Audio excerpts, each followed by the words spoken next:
Ladies and gentlemen, if you came to watch a marathon or a marathon style race, you came to the right place tonight, as we have the running of the Coca-Cola 600 on NASCAR 06 for our Do It for Dale Cup Series season. And not only that, of course, it is race number 12 of 36 on the year, so we are about halfway through the regular season, and we have a tight battle for the regular season championship.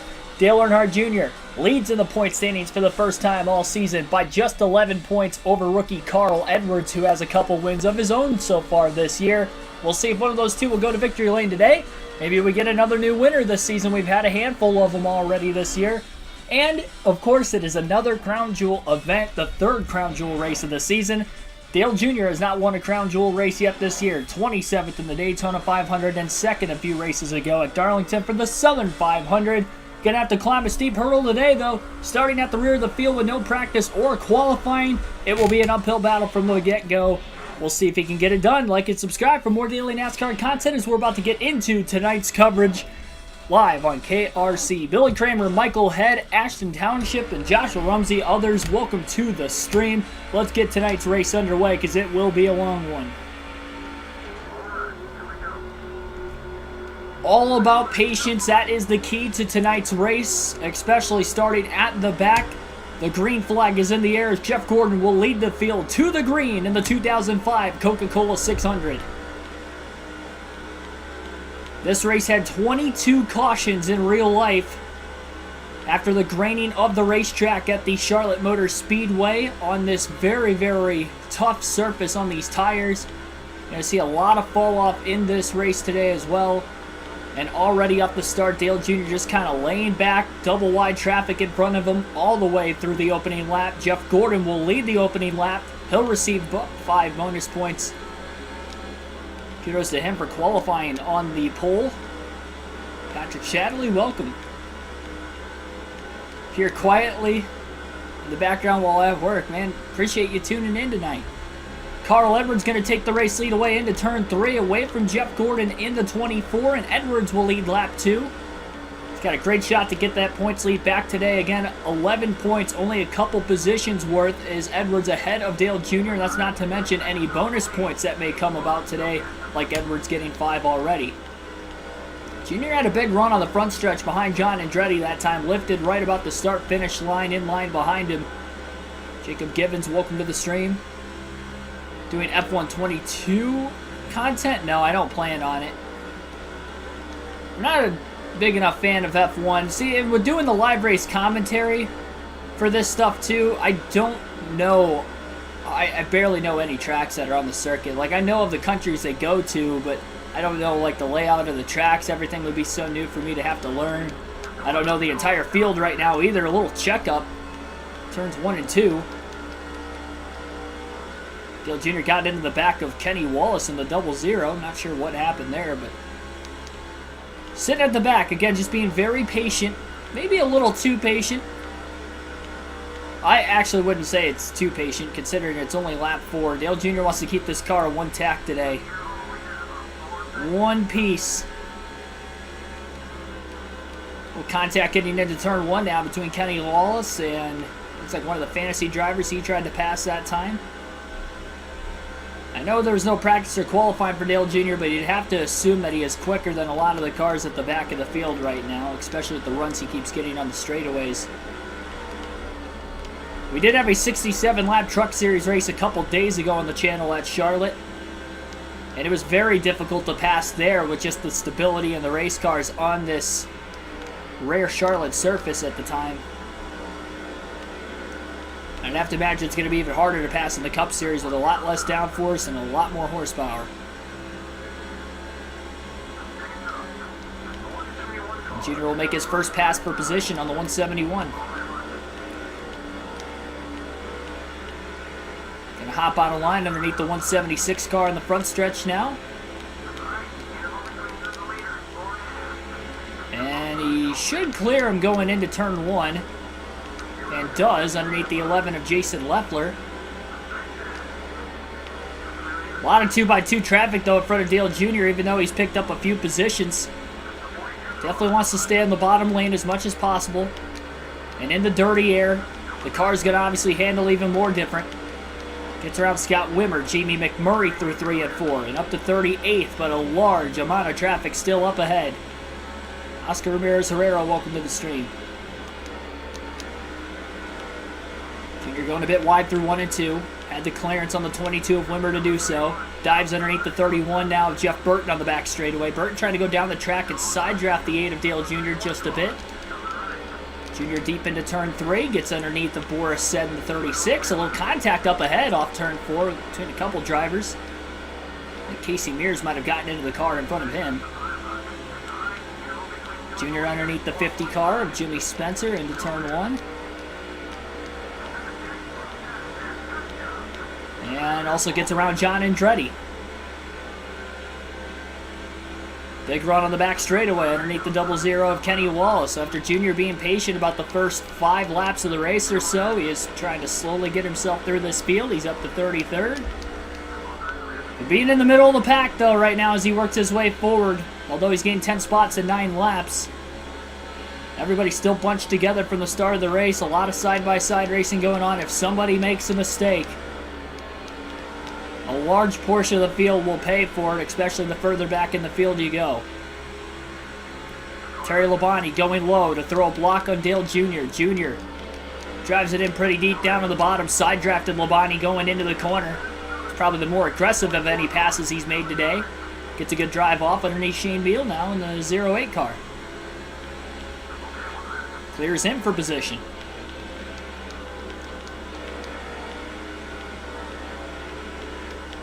Dale Jr. passed all the cars. Yeah, we're doing this the hard way tonight. It's already going to be probably the toughest mile-and-a-half surface to drive on all season as well. Going up the track a little bit. Contact with Casey Mears and the 41, but the pass is going to be made. We'll check up off turn 4 with some cars up ahead. Junior going to back out of the gas. He's going to let Kyle Petty go. With backing out of the gas, Casey Mears almost got back to the outside of him.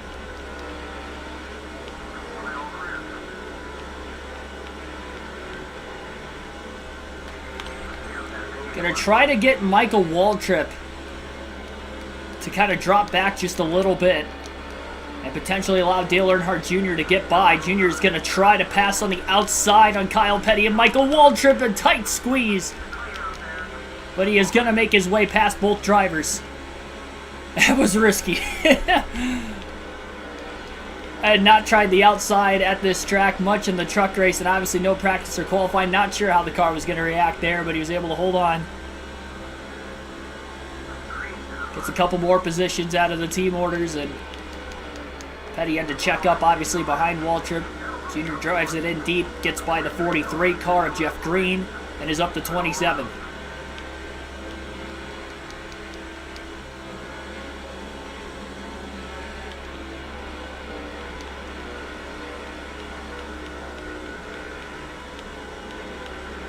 And Schrader.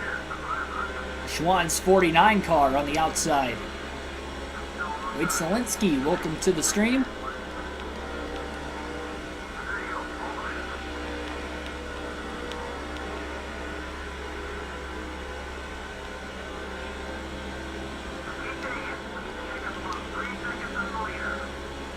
Dale Jarrett in the lead now for the first time in this race, taking it away from another Ford driver of Carl Edwards.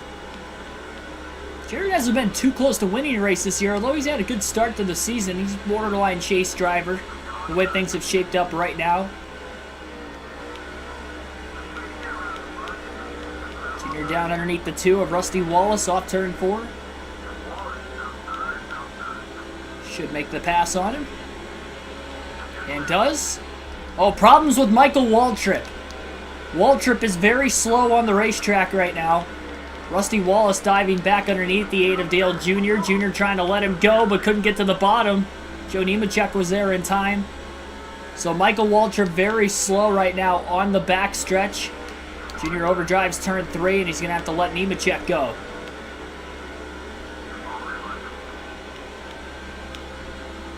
Jr. still on the outside. All the way down the front stretch and heading towards turn 1.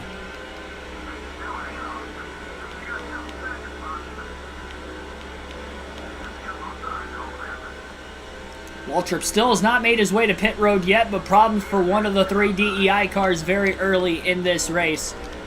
Sure, we'll see a lot of engine failures with this being a 600-mile race in the Gen 4 NASCAR era. War of attrition tonight. Mark DeMars, welcome to the stream. So I put in the thumbnail if we can make a hybrid of the Coke 600 2005, because we seem to get a bit more cautions on a regular basis in this game compared to NASCAR Thunder 04 and especially NASCAR 05. So we'll see how the cautions will stack up today. Junior being patient. He thought he was going to get squeezed a bit more and actually lifted when he looked to have had the momentum to actually carry himself to the inside of the car in front of him. Dale Jr. did not qualify or practice, starting dead last. Big run underneath the 10 car of Scott Riggs. Little contact. Going off into turns 3 and 4, Jr. makes the pass. You can tell Junior's getting a little tight on corner entry. His car's moving up the track a lot more now than what it was earlier. And the tires are going to wear out quick at this racetrack today. See Martin Truex Jr. in the 1 car up ahead.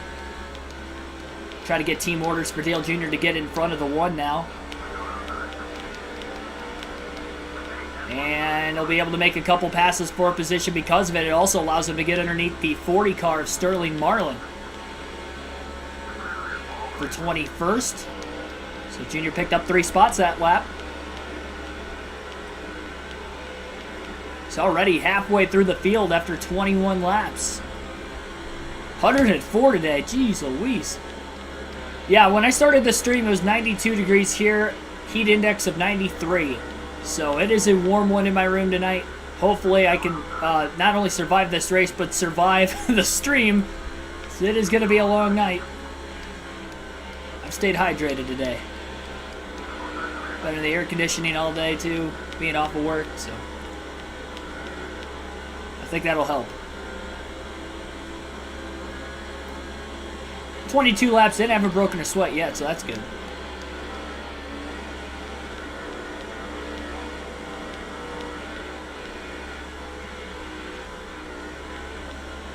A big block by Elliott Sadler in the 2 car of Rusty Wallace.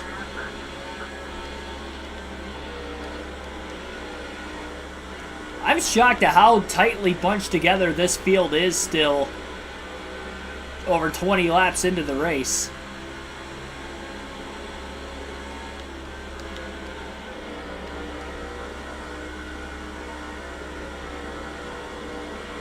Junior ran the outside through 3 and 4.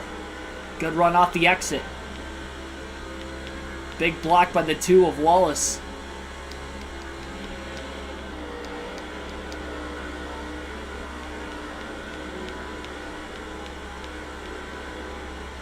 Race at Homestead.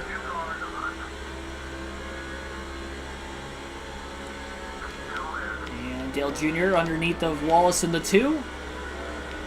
Gonna make the pass.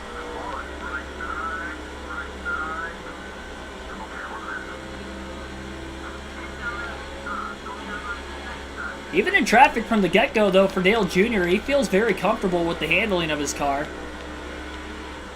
He's got a run on the 77 car now. Travis Quaffle potentially looking to the outside. And he's got a run on the back straightaway. He's going to try to pass the 77 car up high. Now just tucks back in line between the 2 Penske cars of Quaffle and Wallace. And Junior will get to the inside. Smarter move, especially early in the race. Just a lot of intelligent racing so far today from Dale Jr., and he's kept that car fairly clean. Light bits of contact with other cars here and there, but pretty smooth. Casey Kane moves up the track quite a bit that time. Trying to squeeze Bobby Labonte in the 18 car towards the outside. Dale Jr. has a run on the front stretch. He's going to get underneath the 48 car of Jimmy Johnson into turns 1 and 2. Bit of contact Johnson tried to squeeze Dale Jr. Jr. went up the track just a bit again. Just didn't help. Jr. got the better end of it though, and both cars were able to keep control. Bonnie wiggles on the outside lane, and Jr. clears him off turn 4 for 17th. Brandon Witt won the truck race the other day.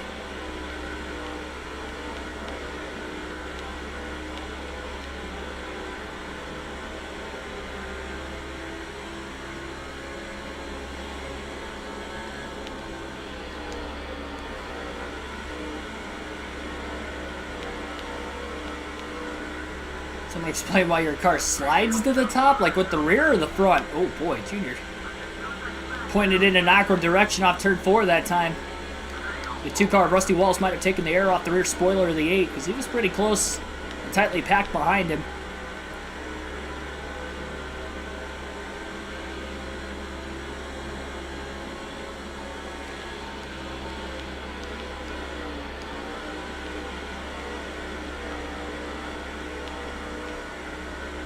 Because if it's with the front of the car and you have some sort of stability help on, then that's why.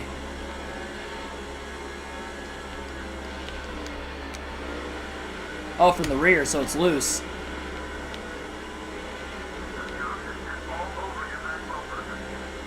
Do you have stability on?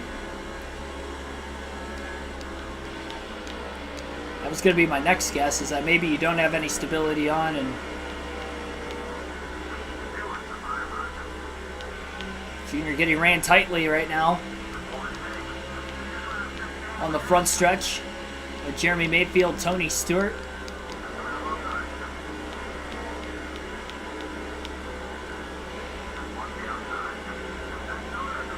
Jimmy Johnson won this Coke 600 in real life. Stewart with a crossover into turns 3 and 4. And Junior's lifting to let Johnson and Stewart get ahead of him. He did not want to be stuck 3 wide middle off turn 4. So he gave up a couple spots he had gained the lap and a half prior.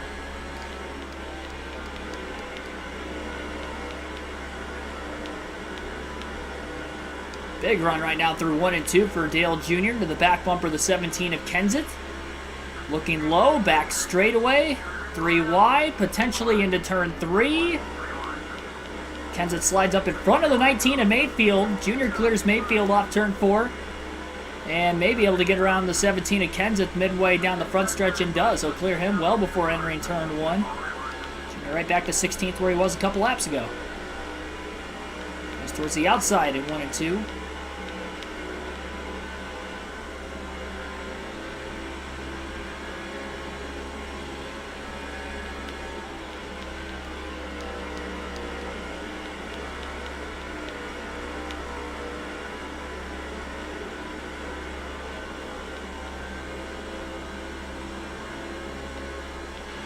Yes, meaning you do have stability, or?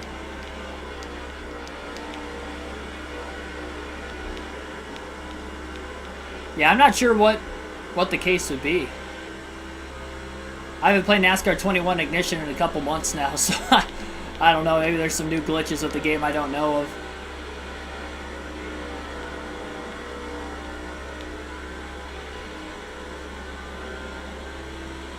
By the way, Edwards has been back in the lead again pretty recently.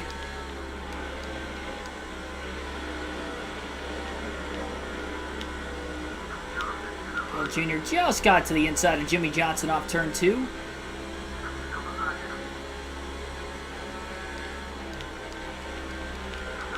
Jr. drives it in deep, slides up, clear of the 48.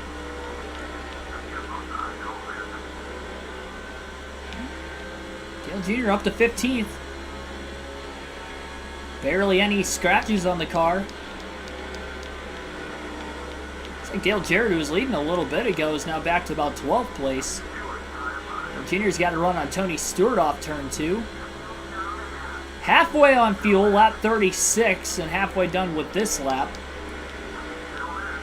So that fuel window going to be right around 70 laps for Dale Jr. today.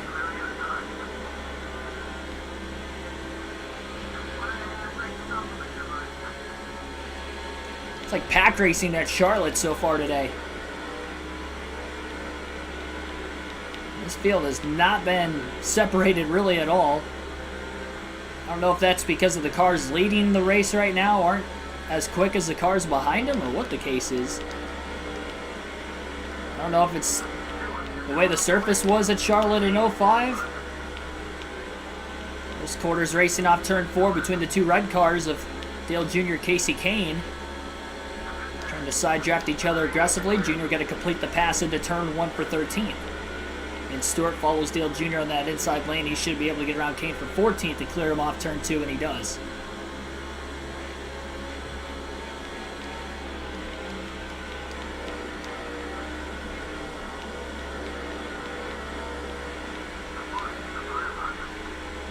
Dale Jr. to the inside of Kurt Busch in the 97 car. A lot of racing in the early going of this one. Junior's just methodically working his way through the field. He hasn't really made any extreme moves. Anytime he thinks about it, he thinks better of it. Like, nope, I just need to settle myself in line right now. Now's not the time to go racing.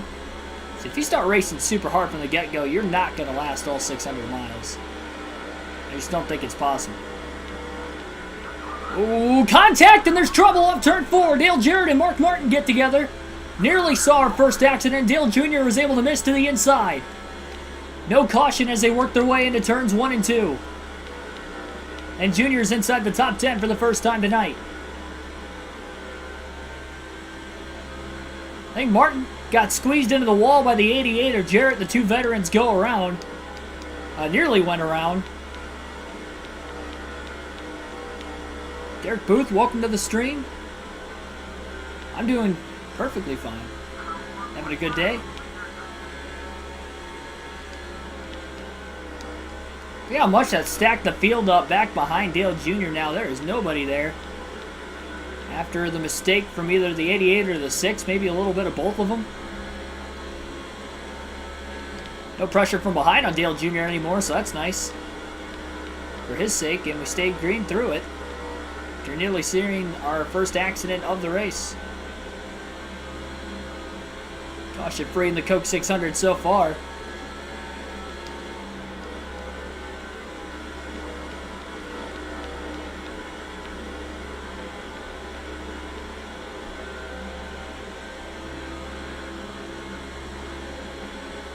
I don't know how there wasn't a yellow after seeing how sideways Dale Jarrett was. It looked like he almost was basically T-boned into the outside wall.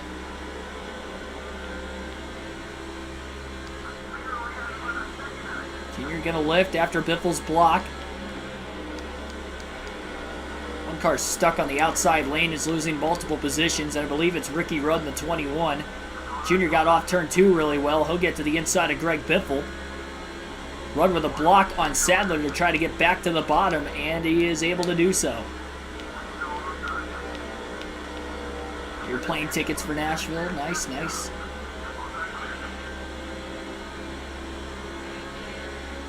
You going to be there for all the races throughout the weekend, or just the Cup race?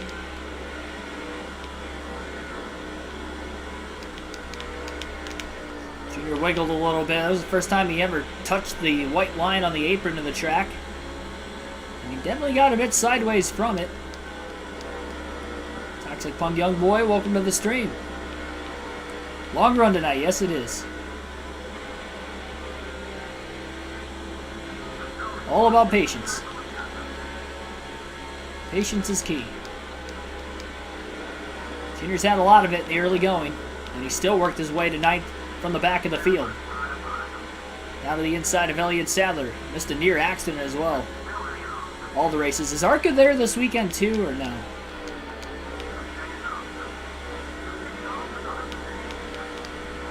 Oh, there's a slide off turn 4. Junior able to catch it. And he kept from entering pit road. But that costed him a lot of time. Clipped the apron in the middle of the corner just a bit. Had a big slide, and again, we almost saw our first caution of the race today. He wasn't making an aggressive attempt to try and make a pass on the inside lane. He just drove down a little bit too low in the middle of the corner and flirted with disaster. Kind of did it again right there. He's having a bad habit of doing that the last few laps now. He's going to start to burn those rear tires off the race car a little earlier than what he would want as well. Again, still caution free through 47 laps of the Coca-Cola 600 tonight. Making for a fast race pace so far. I didn't realize the SRX started this weekend.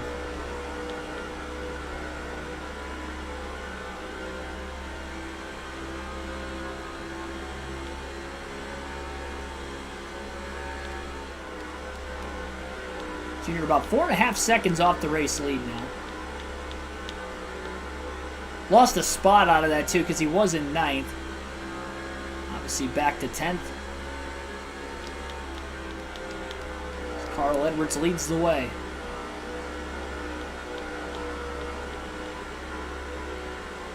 Where is the first race for the SRX series? So I honestly have no clue.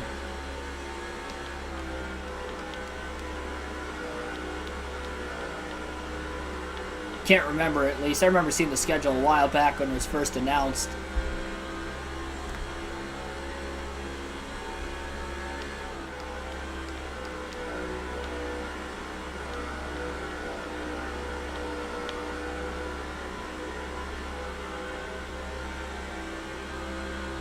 We'll take our first field pass of the race, and we'll see what Martin Truex Jr. in the 1 car is doing right now. Truex is back in the 29th place position. Really fading from when we saw him just outside the top 20 a little earlier on. And he clips the apron through 1 and 2 and had a big moment. Right in front of Jimmy Spencer currently in the 50.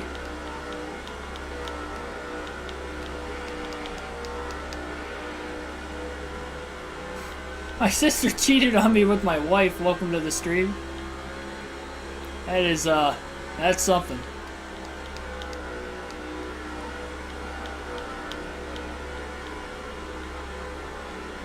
I don't know how much marriage counseling can help with that, but sounds like a unique dilemma to say the least. Happened to Mikey. Michael Waltrip blew an engine. He's the only car out of the race right now. It was right around lap 20 when it had happened.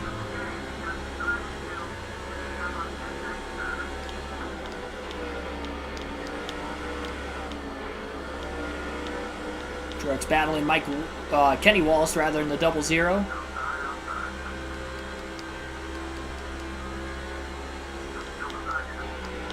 And is underneath. Side by side, Truex makes the pass through 3 and 4. One more lap and we'll go back to Dale Earnhardt Jr. towards the front of the field. Contact between Jeff Green and Joe Nemechek a little bit further up ahead.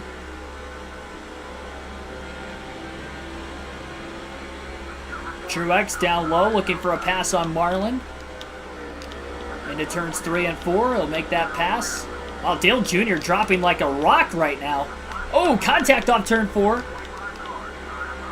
Between Brian Vickers and Martin Truex Jr. And now we'll go back to Dale Earnhardt Jr. into turns 1 and 2. So Jr. back to 25th.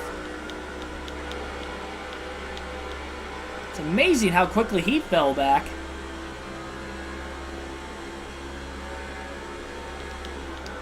That's a tough break for him.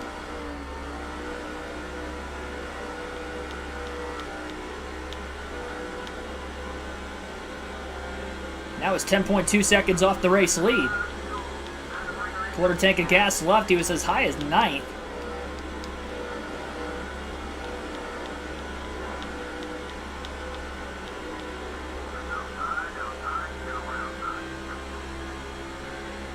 Billy Carjoy and Dark Crypto, welcome into the stream as well. A bit of a squeeze from Jeff Green in the 43. The 8 of Dale Jr. Jr. makes the pass on him. Dives underneath Joe Nemechek in the 0-1 now as well.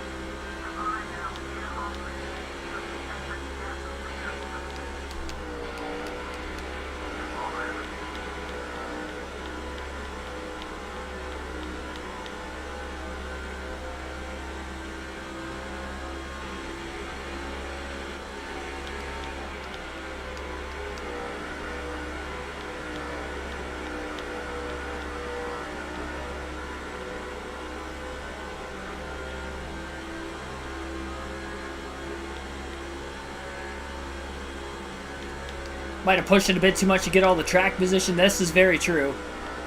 Definitely could have burnt the tires off of it very early in the run, especially on this Charlotte surface.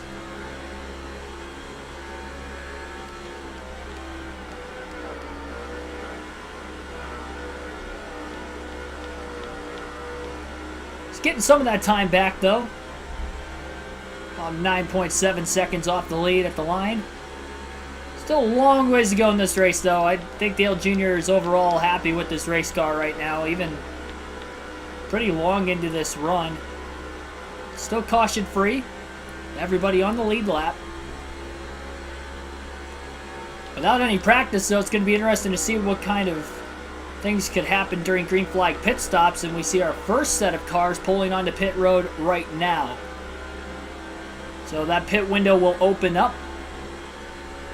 We know the drill here. Dale Jr. is going to stay out as long as he can during this opening stop in case we get a yellow.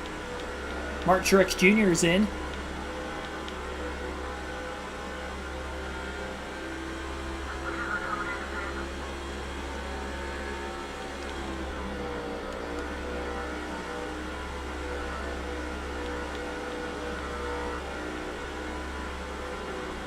A lot more cars on pit road now currently, as pit road is very, very busy. At least drivers trying to get down there and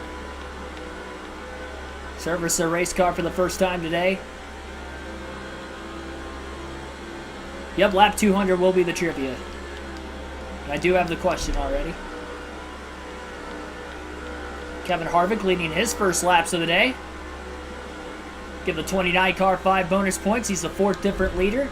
Carl Edwards, Dale Jarrett, Jeff Gordon, and now Kevin Harvick are the 4 drivers to lead laps so far today. Right rear wearing off on the 8 for Dale Jr. He's had a couple moments where he's gotten a bit loose. Never hit the wall after the fact. I'm trying to think total. I don't even think he's hit the wall at all in this race so far today, so that's good. Not that I can remember, at least in the first 61, making 62 laps at the line. Jimmy Johnson now going to score 5 bonus points. 5th different leader of the race. So I'll stay out long enough to get some bonus points. Dale Jr. is going to try to do the same. A lot of cars have pitted. Only the top 3 ahead of Dale Jr. still have to pit. Kurt Busch, Matt Kenseth, and Jimmy Johnson would be those 3. Junior on the outside through 3 and 4. Ryan Newman coming off of pit road on fresher tires, blows by the 17 of Matt Kenseth. Johnson still out on the racetrack right now. Kenseth looking to undercut on the 12 of Newman. Right back around him. He's in a good spot to do so. Dale Jr. trying to follow the 17. Gets to the inside of the 12 of Newman. Tagged him a little bit. Newman got knocked up into the wall. Tough break for the Rocket Man. And now another different leader as Dale Jr. will get 5 bonus points leading his first lap of the race. So 6 different leaders in the Coca-Cola 600 in the first 64 laps, 3 of which due to green flag pit stops, the other 3 on the racetrack prior to the green flag pit stops. Now would be the perfect time for Dale Jr. to catch that first caution of the race. And yes, that is 5 bonus points for Earnhardt as well. Getting some laps led in. Dale Jr. needs to lead 6 laps tonight to eclipse the 1,000 lap lead mark. And he has led 2 laps now, so he may be able to do it before he pits. We'll see. Burfer Express, welcome to the stream. I had fun watching the Clash this year. It'd be cool to see him go back again, which it was announced earlier in the week they will, so I'm with you on that. I'm a little excited for it. I don't think I'm going to go there, but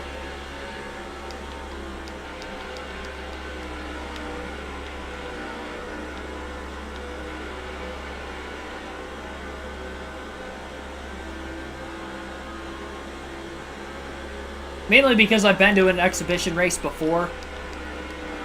And the 2020 All-Star race at Bristol, and the event's just so short. It's the only reason I don't really want to go.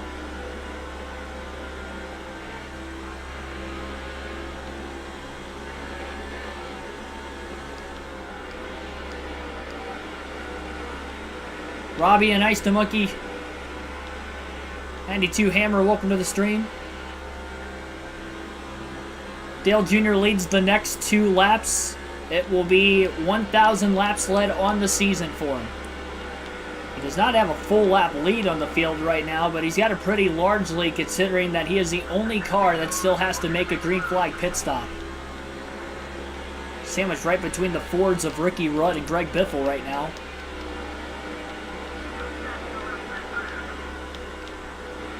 .999 laps led on the season now for Dale Jr. Looking low on the back straightaway into turn 3, down on the bottom. He's going to stay out again. Side drafts the 21 of Rudd. Trying to say, hey, give me just a little bit more room. And that was enough for Dale Jr. to clear him at the start-finish line. 1,000 laps led on the season for Dale Earnhardt Jr. now.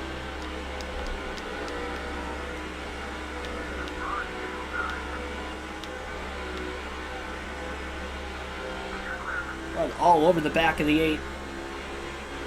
Jr. looking really low. Into turns 3 and 4.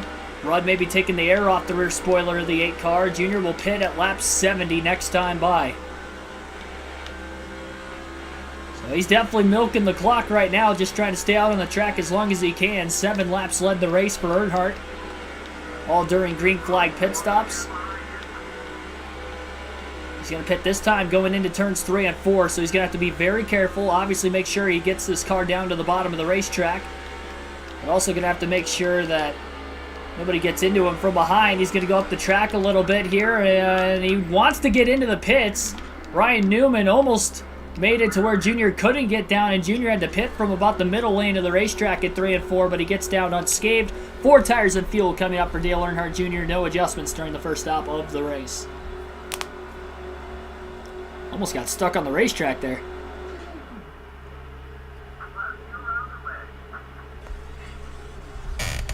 And it's time for a drink of water.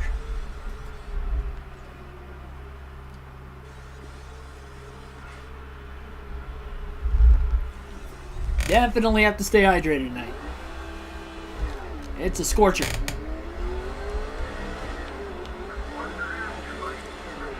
We'll see where Dale Jr. is going to cycle after the green flag pit stops conclude. Definitely lost a little bit of time compared to race leader Carl Edwards.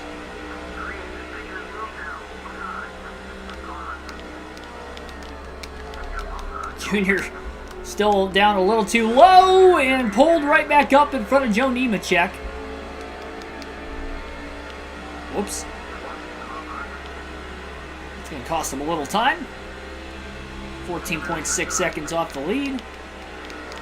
That may loosen the car up just a little bit, having that damage on the right rear corner panel now.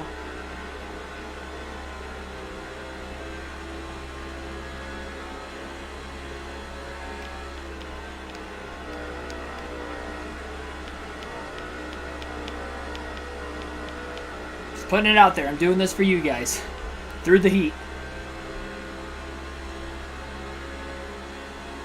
Should stay updated on the temperatures every pit stop I have going forward. Caution periods. It's not going to cool down a whole lot. I think I'm going to get this race done before it gets dark in my house. I think sundown's 9:09. It'll be close. It's going to be a long race, but usually got like 15 to 20 minutes of daylight after that, so I would imagine the stream's going to be done right around anywhere between 9 and 9:30, really. Especially with a fast race pace, it's going to be really quick. And caution-free through 74 laps so far. It's been a clean night. A few mistakes here and there by drivers, but nothing to cause an accident. No heavy damage on anybody, really. Well, Jared Mark Martin got together off turn 4 and squeezed each other into the wall a bit earlier inside the top 10 when battling. Junior was able to miss it to the inside. They stayed green through it. The Truck Series race went caution-free at Charlotte earlier in the week, but again, that was a 50% race, so it was only 67 laps.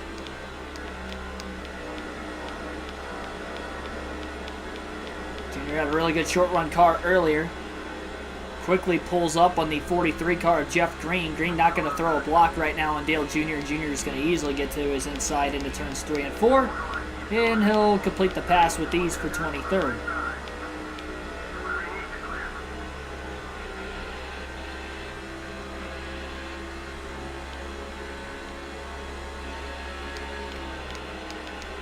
Christopher Jimenez, welcome to the stream. I'm doing great. 98 tomorrow, Richmond, Virginia. Next stop at lap 416. Yeah, not quite. 140. Should be the next stop for Dale Jr. if we don't get a caution before then. So 140, 210, 280, 350. So that would be a 4, 5. Should be a 5-stop race today. Total.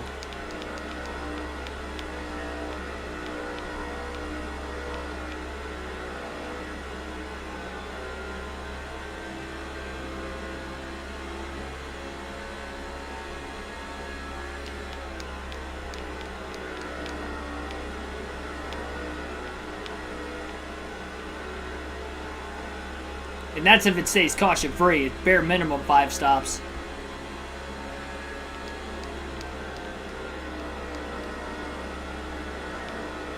The Everham Dodge outside the top 20 right in front of Dale Jr., Jeremy Mayfield, and Casey Kane. Not sure which one Jr. is going to have to pass first. I think Mayfield is the first car in front of him. Looks to be Mayfield.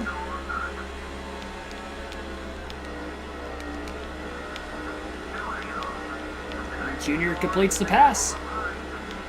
A lot of Dodges outside the top 20 right now, or right around here. You have both the Everham Dodges of Casey Kane, Jeremy Mayfield, Brendan Gaughan, Casey Mears, and Jamie McMurray in the 42, all running 19th or worse. Rusty Wallace in 18th, right ahead of McMurray as well, all in Dodges.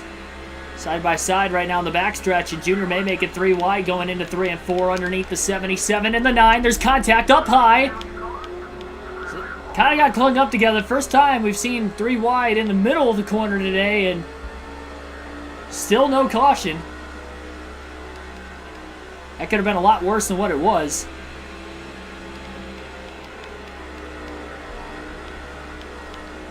I think everything's all right.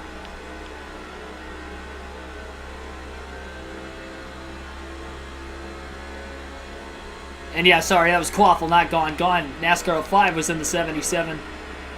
Travis Quaffle 9. I make those mistakes from time to time. It's alright, I guess, if I do that on the video game side of things, as long as it's not repetitively and doesn't bleed over into our live race commentary streams. Well, there's our first caution. Oh, big hit. Junior clipped the apron going into 1 and 2 and took a big shot from behind by Jeff Green in the 43. Casey Kane had a big hit in there as well. Truex also piled in. Took out both the DEI cars that were still on the racetrack, and we finally get our first yellow, but not the way you would have wanted to see it if you're Dale Earnhardt Jr. or a part of Junior Nation.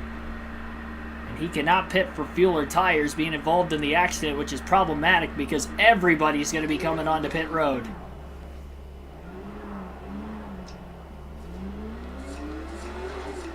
He flirted with disaster a couple times in that similar circumstance earlier in the race, and that time it bit him.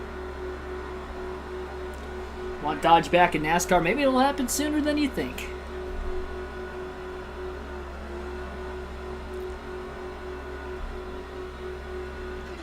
Derek Booth says I'm going to win the 600. Well, after that, that's not going to make it easy. About 5.9 seconds of damage. Kevin Harvick going to win the race off pit road. Edwards loses the lead. Oh, Ricky Rudd up to 4th.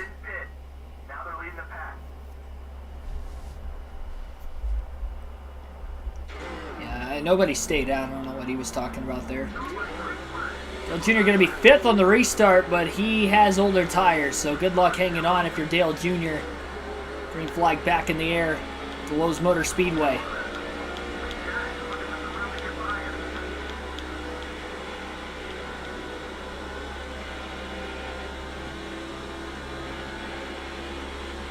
And Edwards looking low into turn 3 already, trying to get quickly back to the inside of the 29 of Harvick.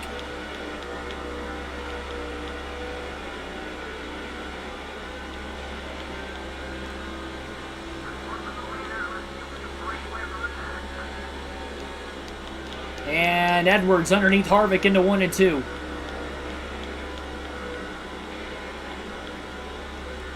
Quickly going to give the 99 the lead. Easily clear off the exit of the corner. Ricky Rudd going down the track trying to block Dale Earnhardt Jr. And he's going to be able to stay in front of him going into 3 and 4. Harvick back to 3rd. Kyle Busch to 2nd. And now 2 rookies run 1-2 at the very front of the field.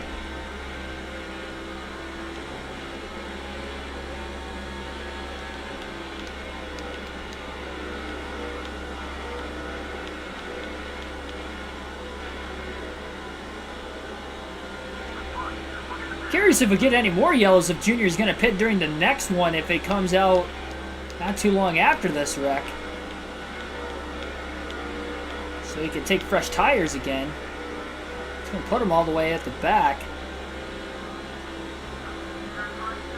Maybe a little safer to be where he's running now in the field.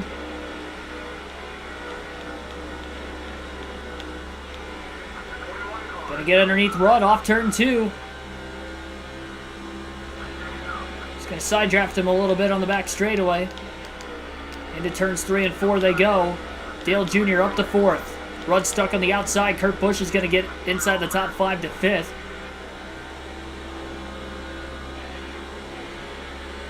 Hasn't cleared Rudd yet, and now he does into turn 1.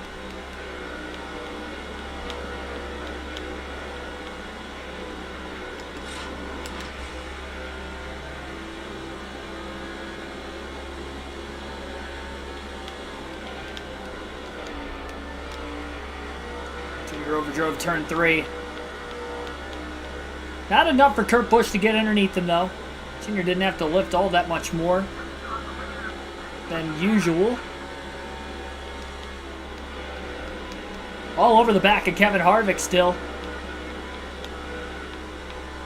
Looking for a way around the 29 car for 3rd.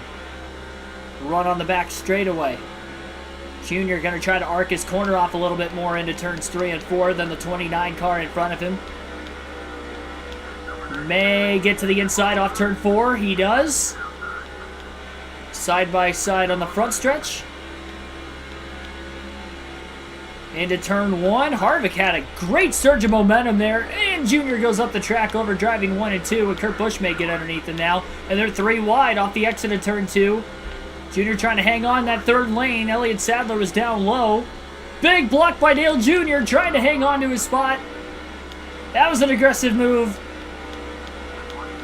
I don't know that it's going to pay off necessarily. And I guess it did pay off for the time being. He's still in 4th. And Sadler's now inside the top 5. Big battle for 3rd. Favorite ice cream would probably be vanilla. When I was younger, it was chocolate. And about the time I really stopped eating sweets, it was vanilla, but I definitely give vanilla any of my cheat days when I do eat sweets. Always make sure I get some vanilla ice cream.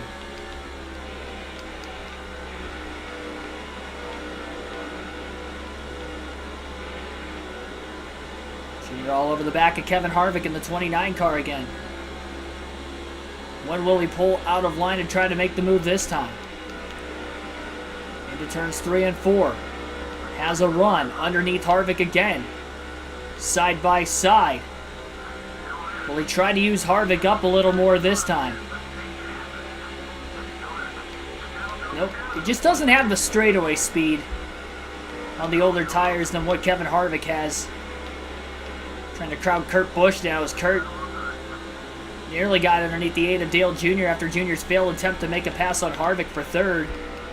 Jr. can't get to the bottom, though. He's stuck in that dirty air behind Harvick. Kurt Busch is going to be there off the exit of the corner.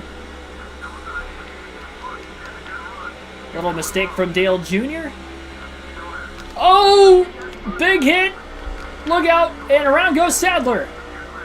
He's hard into the wall in turns 1 and 2, and we have our second caution of the race. And again, Junior involved in it. He kind of hooked the 97 of Busch.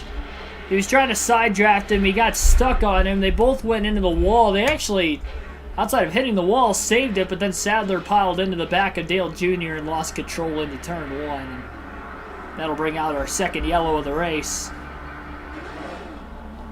Dale Jr.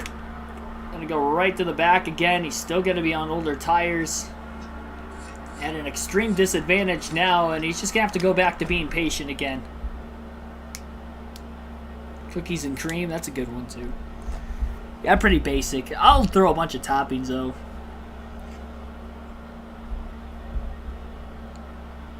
Like the Reese's Cups.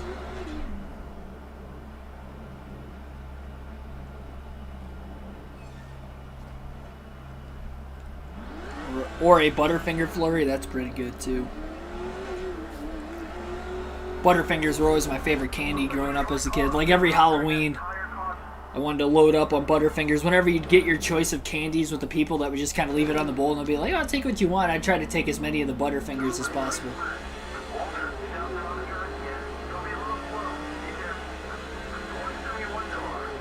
So according to Dale Jr.'s crew chief, which I guess would be Tony Erie Jr., is that Michael Waltrip is going to be trying to get his way back out there. Caution's out again. Our third of the race now, and Dale Jr. will be able to pit for fuel and tires. Debris off of Casey Kane. His hood has come off, so now Dale Jr. can pit. He can put his second set of tires on. Everybody else already on their second set. Looks like one car ran over the debris on the bottom of the track. Dale Jr. was up high, so he was able to miss it. I didn't even see the debris fly off, and it wasn't like Kane was that far ahead of Earnhardt either. I don't think we're going to get 22 yellows tonight, but we've had 3. First quarter of the race, all in the first 100 laps. After a pretty long green flag run to start things off today of about 77 laps. So now Junior can top off. Half tank, no adjustments.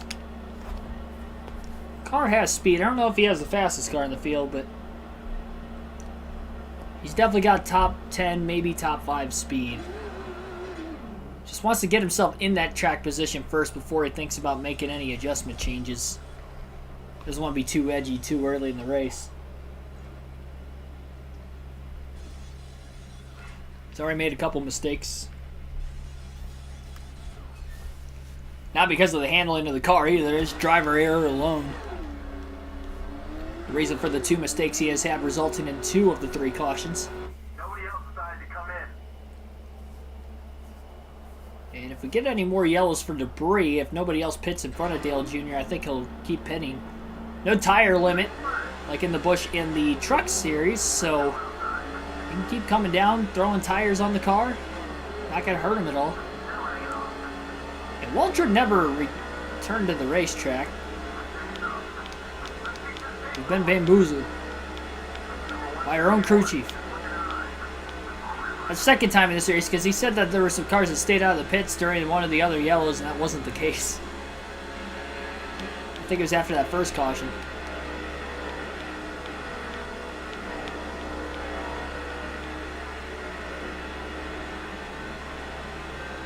Despite getting through green flag pit stops at the very start of the race, I don't think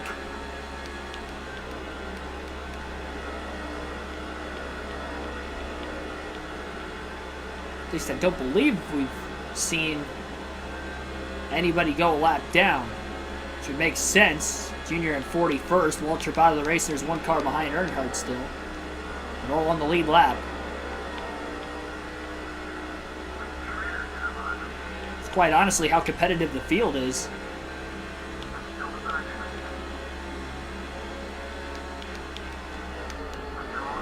Junior and a little hard underneath the 49 of Schrader.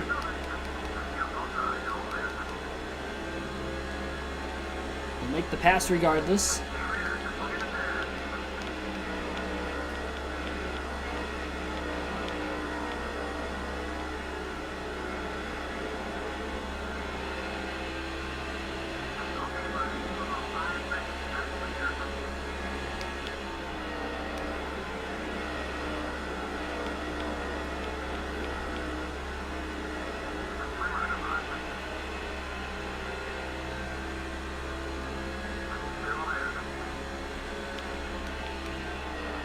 really sure exactly how many green flag lap fresher tires Dale Jr. has than everybody else.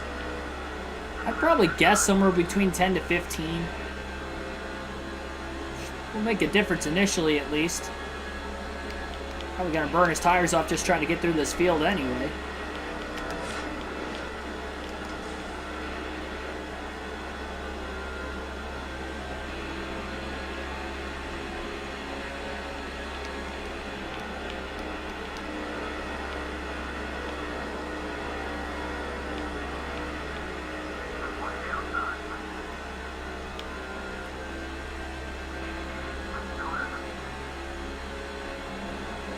Should be able to make the pass on Texas Terry through turns 1 and 2. He will. Quickly going to get underneath the 0.8 and the 45 as well.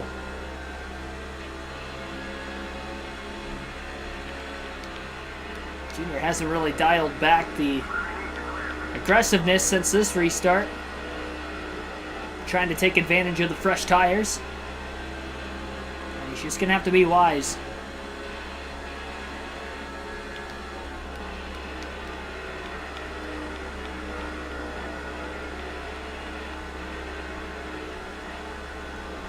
Coming off his most dominant race of the season at Richmond 2 nights ago in the Cup Series, where he led 330 of the 400 laps en route to victory. One car blowing an engine now at the tail end of the field as they work their way onto the front stretch. Man, the field zooming by him too. I think it was Casey Kane in the 9 car who had damage and actually brought out a debris caution a little earlier. I thought somebody was going to pile right into him, but I guess it didn't happen.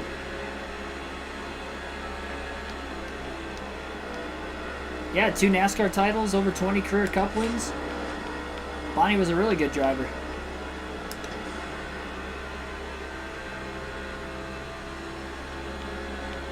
Field should be zooming around Casey Kane again.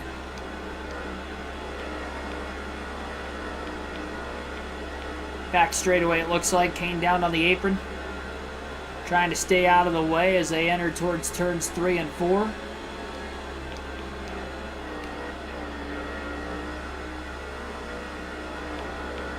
And Case will make his way to pit row as second driver to blow an engine tonight. Over 100 laps in.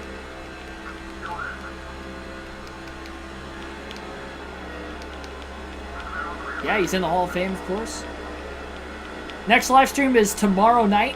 NASCAR Busch Series race at Charlotte. And I think our start time's at 7:30 Eastern Standard Time tomorrow.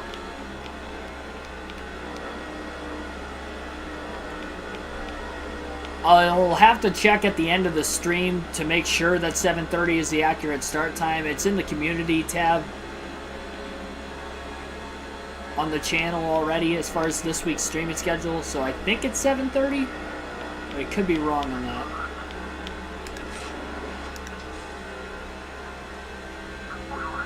Definitely tell Dale Jr. doesn't have as much speed as he once did after wrecking the race car.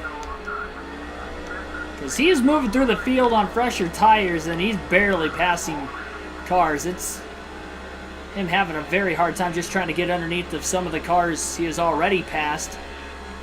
And these are all the back markers too.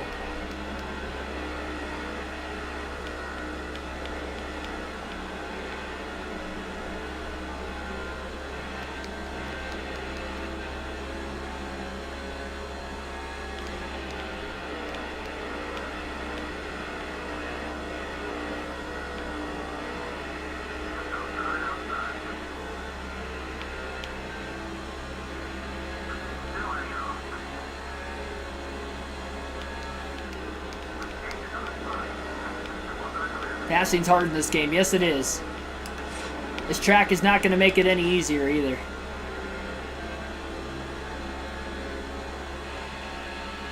Plus the damage.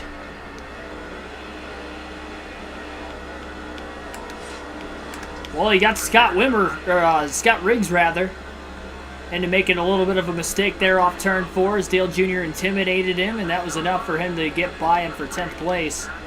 Cleared him before getting into turns 1 and 2. A nice little run on Brian Vickers off of turn 2 and down the back straightaway as well behind Ricky Rudd in the 21. John Andretti in front of him. Rudd is really falling back quite a bit. Junior has spun again and gets collected up and over. Goes Dale Earnhardt Jr. And I think he has DNF'd.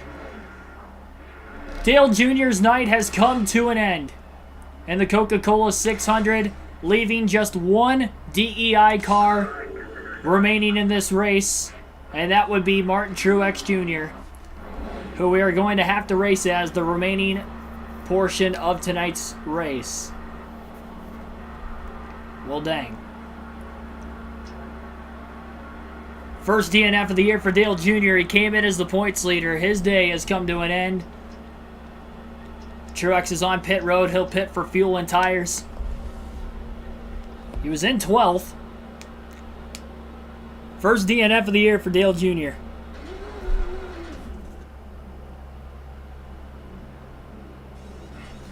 And that is likely going to lose him the points lead to Edwards, and Edwards has been leading the majority of the laps today. That was a big wreck.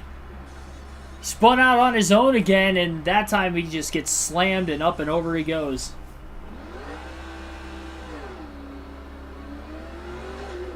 Well, for those of you wondering, it is possible to DNF in this game. That was a big hit. Daniel McKeon, welcome to the stream. And, well, it's time for rookie Martin Truex Jr. to potentially pull off the unthinkable and win the Coke 600.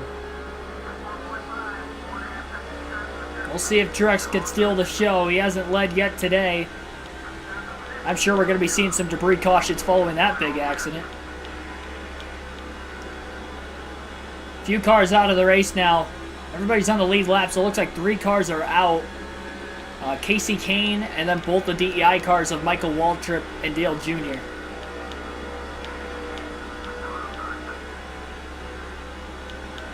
Shane Meals got quite a bit of damage as well as the 171. The 171 car's hood is flapping in the wind right now, so I would not be surprised if that comes off and we get another yellow.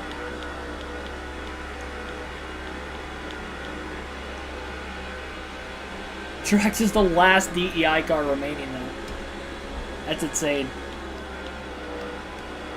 And we're not even that far into the race, as Boris said, just squeezed the 49 of Ken Schrader up the track. Junior didn't have much room to try and get around him, but he did get around him.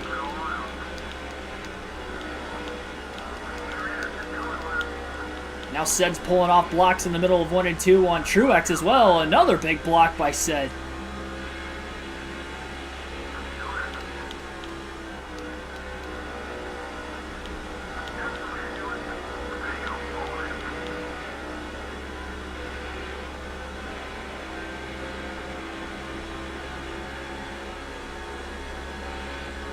Caution.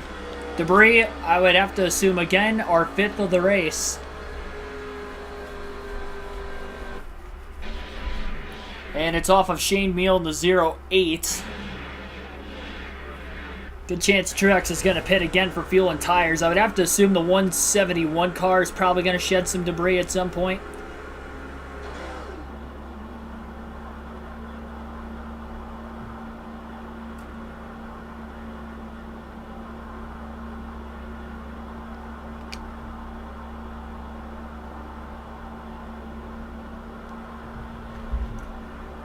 So banking on the fact that we're probably going to get more debris cautions and the fact that Truex is towards the back of the field right now, he's going to take on 4 tires again. Following our 5th yellow of the night. Official Landon Castle, welcome to the stream. Looking for a few drivers for an iRacing team. Highly recommended to you by Eric Estep. Is there any way I can arrange? Well, I don't know Eric personally, so I don't know where you got that from. But I actually don't have iRacing anyway, so you would not want me on there for 1 because I have no experience, and for 2, I don't even have a rig or anything. I don't have a setup, so.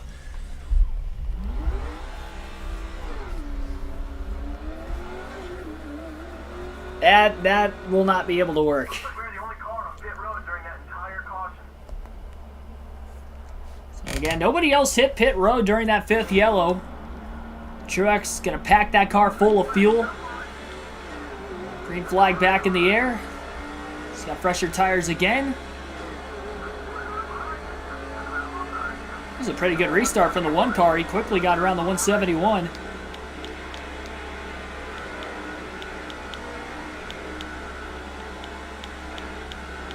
Yeah, and Truex comes into the season, or into this race this season, pretty lower in the standings. He's 17th coming in. And we have another caution likely for debris, and that is our 6th of the day. And it is off the 171, and it was not his hood, but it was a piece of debris off of his race car, which causes yet another debris caution. Now the hope is that everybody pits during this caution flag and Truex could stay out, take the lead, because he had pitted right before that last yellow. If they don't, he's just going to come right back down and pack it full of fuel again.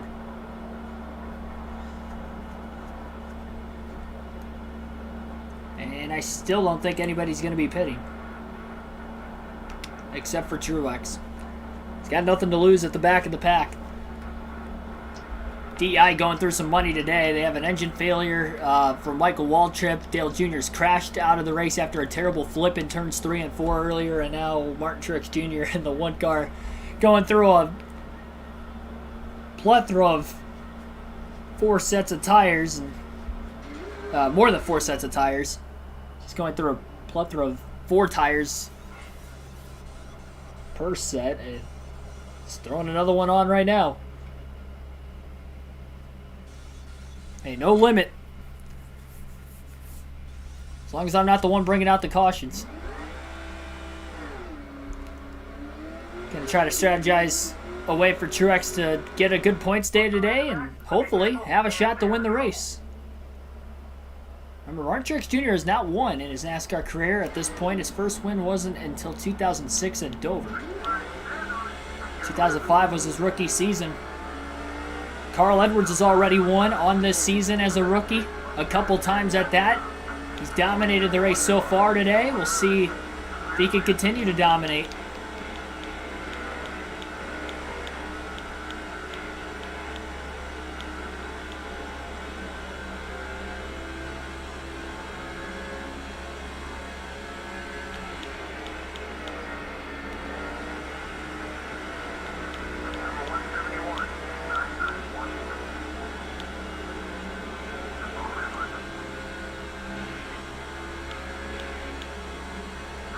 Truex finally gets to the inside of Boris Said. Slides up the hill and clears him in 1 and 2.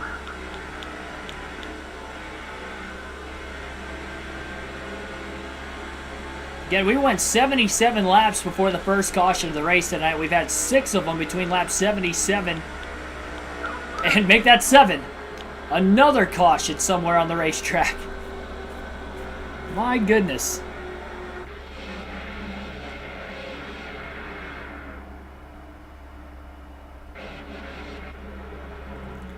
And that was the hood off the 171 that finally fell off. So he's now missing the front bumper cover to the grill as well as his hood.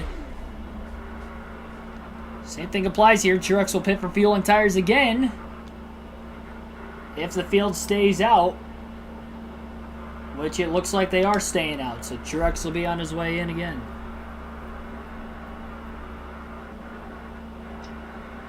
Yeah, if Truex wrecks out, then I guess we won't be able to finish this race. Still no adjustment changes. Pack that baby full. And burn more of Teresa Earnhardt's money.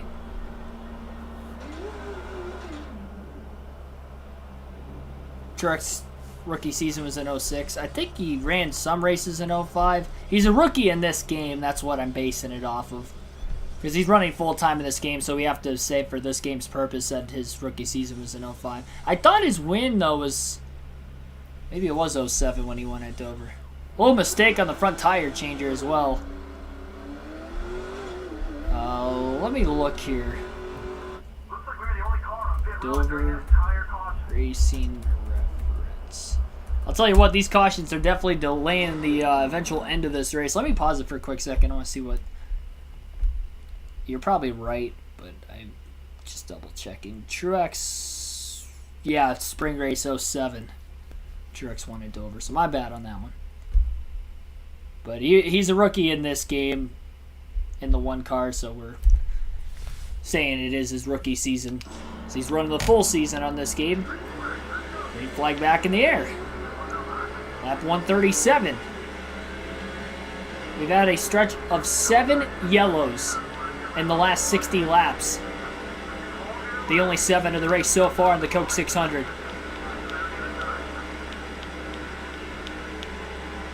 All of a sudden, we may be on pace for 22 cautions in this race, like the real-life 2005 Coke 600. So I mentioned something.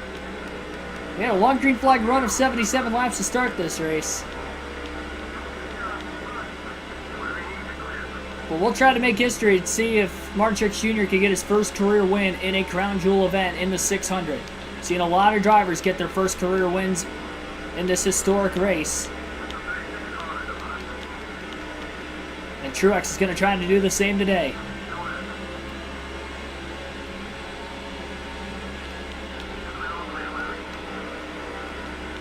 Guess we got 7 laps let in with Dale Jr. today, so 5 bonus points there.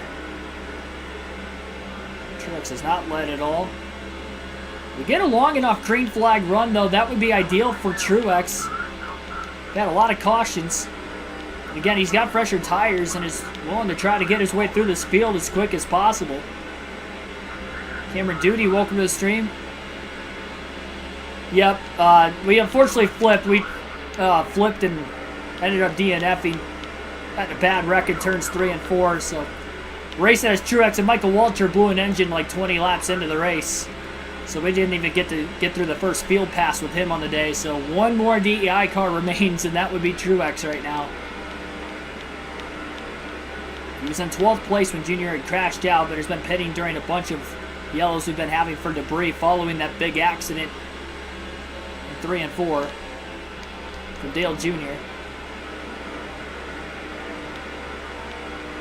Truex may have a top 10 car on speed then. Sure, he's got a similar speed in his car to what Dale Jr. had beforehand, which Jr. raced his way up to as high as 9th on overall race pace. Very early in the going.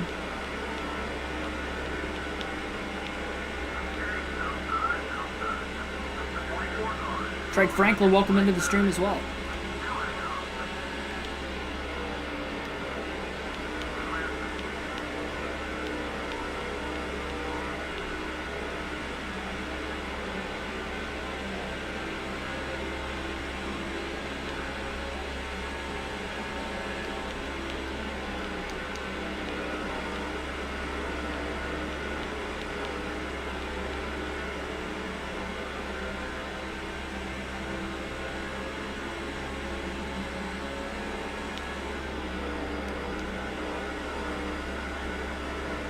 Almost feels like a new race.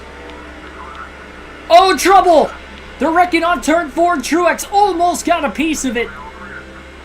He got clipped in the right rear corner panel by the 176 as 3 cars scattered off of turn 4.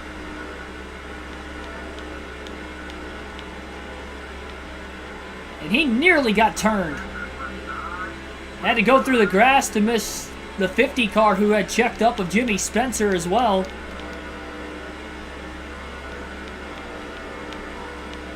I don't know how that wasn't a caution.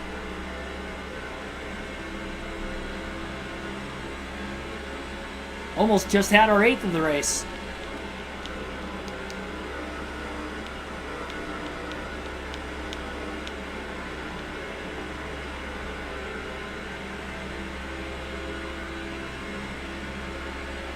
Truex getting blocked on the back straightaway by Joe Nemechek in the 0-1.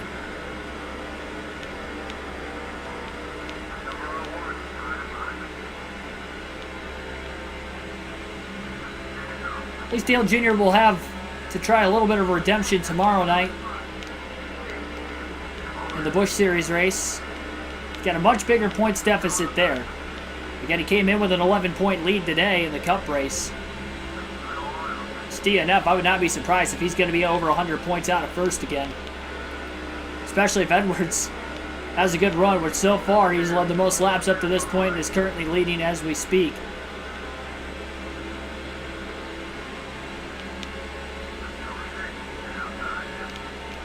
Truex getting through the field much like we saw from Dale Jr. in the very early going, but again, Truex has quite a bit of fresh tires right now, and it's definitely paying off for him. Up to 25th. We don't know exactly when these other drivers are going to pit. They pitted for the second time today during the first set of yellows, right around lap 77. Ran a lot of caution laps, obviously, since now and then, so they've saved quite a bit of fuel.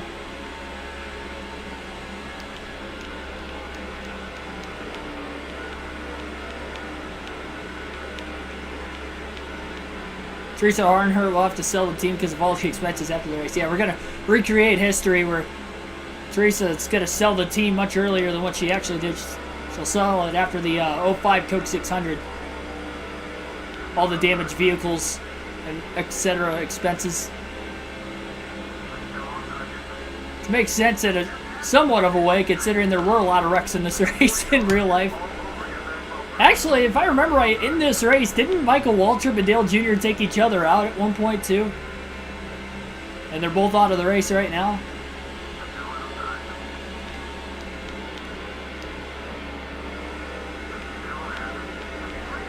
And we've got some cars pitting off turn 4.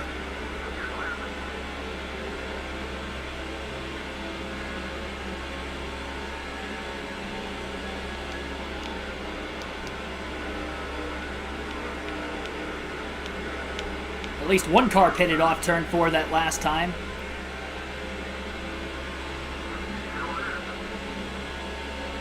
Truex is going to be able to stay on the track quite a bit longer. I'm surprised nobody else pitted during cautions 2 through 7 other than Truex during the last couple yellows.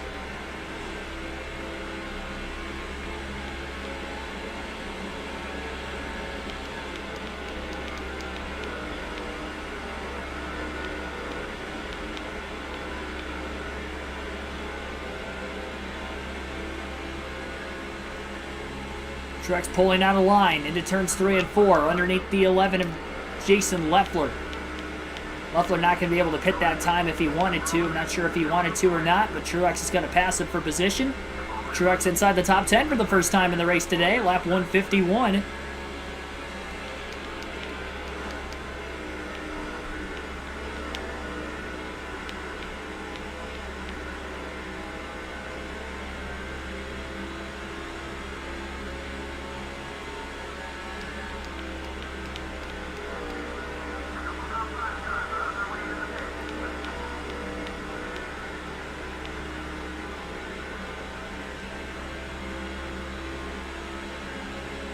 Only one other car ahead of Truex on the front stretch that time hit pit road.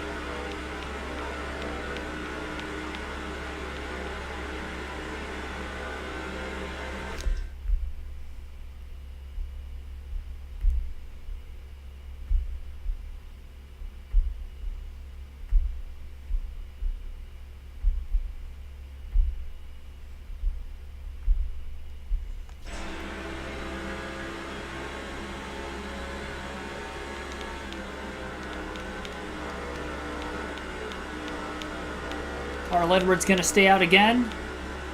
A few more in the top 10 all pit. Rusty Wallace, Dale Jarrett, Matt Kenseth off turn 4. Truex inside the top 5 now for the first time today.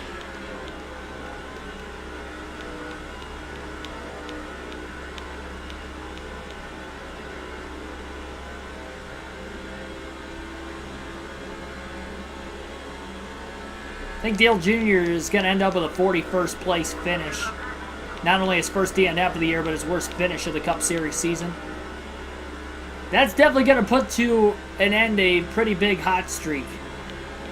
We won 4 out of the last 6 races, and 5 second place or better finishes in the last 6 races, leading to tonight's Coke 600 DNF. When will Carl Edwards and Jamie McMurray pit?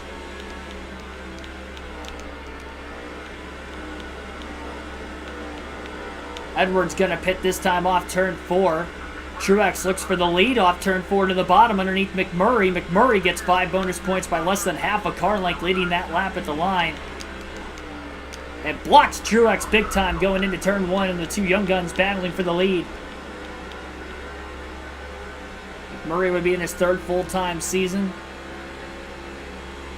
Former Charlotte winner multiple times in his Cup Series career. In real life, up to this point, he won here once with Chip Ganassi Racing.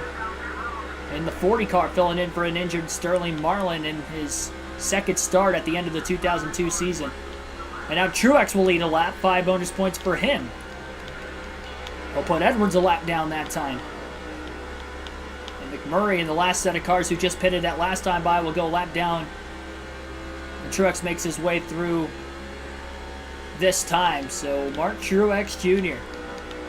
is going to put a lap on the field. He pitted during that most recent yellow. Nobody else did. And that is why he is out in front. He still hasn't hit halfway on fuel, so he is going to be able to lead quite a few laps. Not sure what other races the rookie has led so far this season, but he is leading in a big-time race today.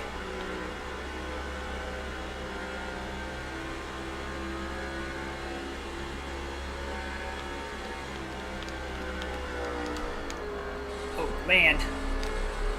I want to talk about overdriving a corner. There you go. Truex got into the wall. Carl Edwards closing in quickly from behind. Trying to get back on the lead lap. As many cars that could go a lap down as possible, the better for Truex. Problem is he had a big gap back to the cars behind him, but not anymore.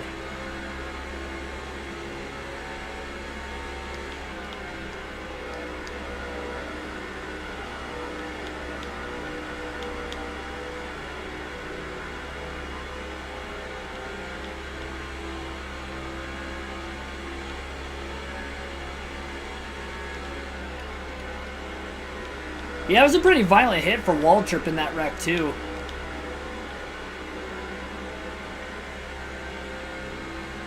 Got turned at an awkward angle, middle of the front stretch.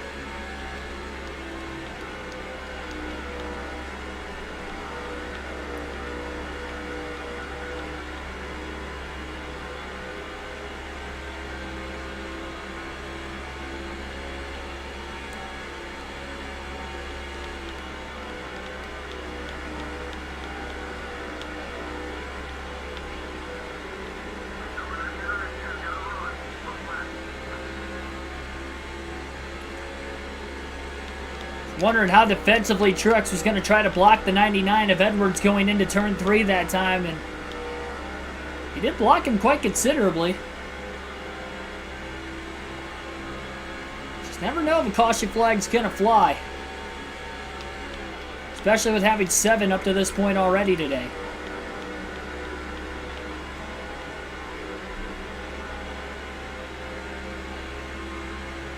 Protective line down on the bottom right now. Give Edwards that middle to upper groove going into 3 and 4, and Edwards can't really do anything with it.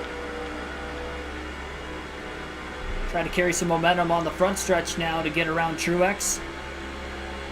Now Edwards would get the lead lap back because of the free pass going to the first car 1 lap down if we did see a caution.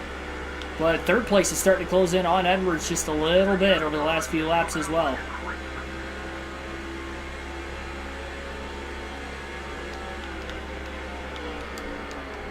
Little arrow loose from Truex getting into turn 3 with Edwards right on his back bumper. Off turn 4, side by side. Despite all the yellows, the rookie still racing aggressively right now. Edwards back on the lead lap. It's going to give the next car in line his lap back. Edwards trying to get Carl Edwards maybe a bit loose right now. Force him up into a mistake. And he does. He got Edwards loose. Truex intimidates Carl Edwards in the 99.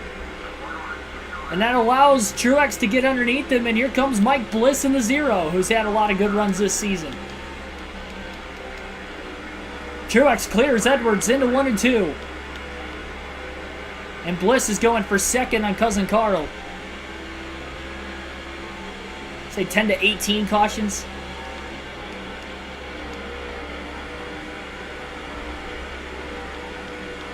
Bliss going up the track quite a bit now.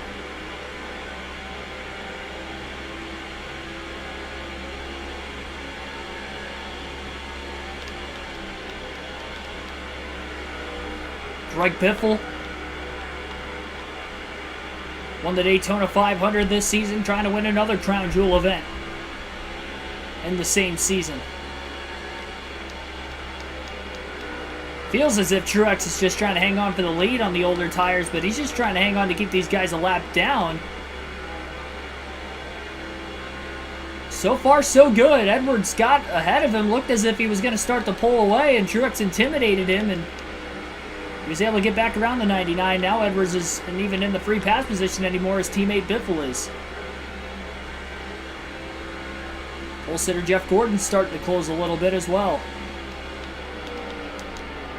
Truex up the hill into turn 3. Biffle underneath in the 16. Biffle clear off turn 4.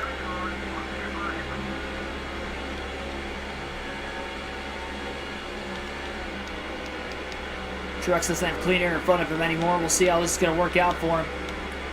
Jeff Gordon will take over third from Edwards.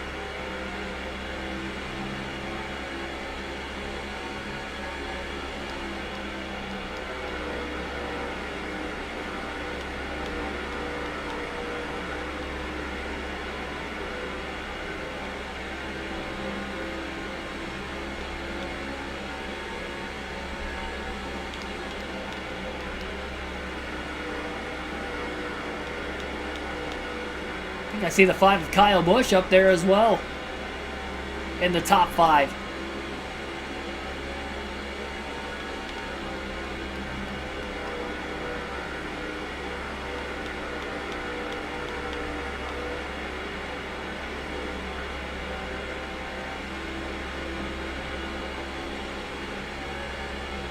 That could have been said over the radio. I know DEI was definitely going through some turmoil during the 05 season. I think that was the year they made a crew chief swap between the 15 and the 8, or an entire crew swap. Santiago Kid, welcome to the stream. Yesterday was your 29th birthday. Awesome, man. Happy belated birthday. Truex in the wall off turn 4. Edwards going to get by. Truex couldn't hold the outside too well that time. And all these lead lap cars on fresher tires getting around the 1. It was in the lead right now in the Coke 600.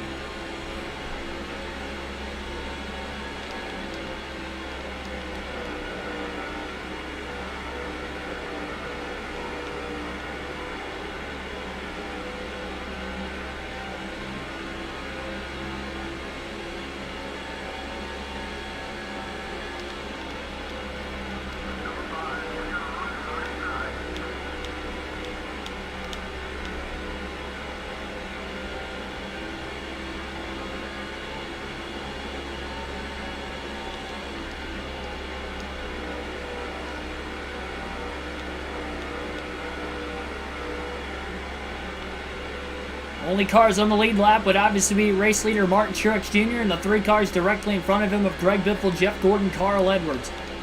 If we did see a caution. And then Kyle Busch would be in the free pass spot trying to desperately get around the 1 car as well.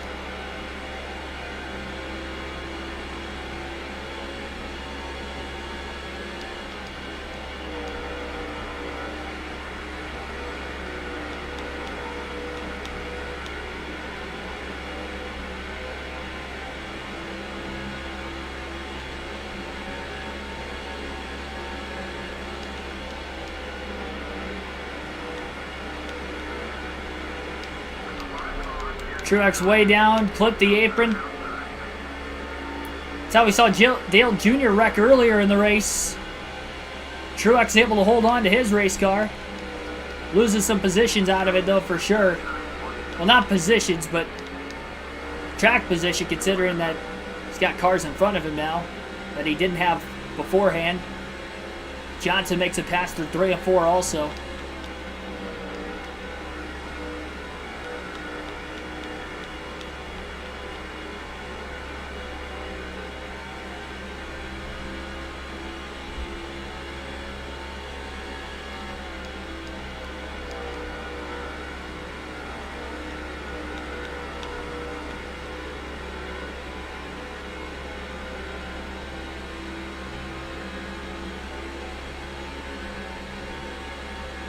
Truex got to give room to Matt Kenseth. In the 17, I'll let Kenseth get around him and pull in line behind him.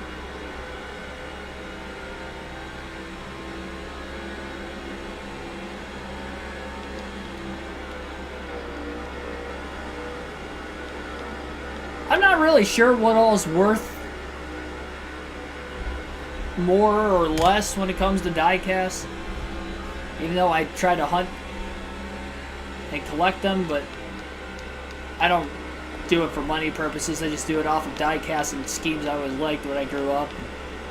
Ones that popped out.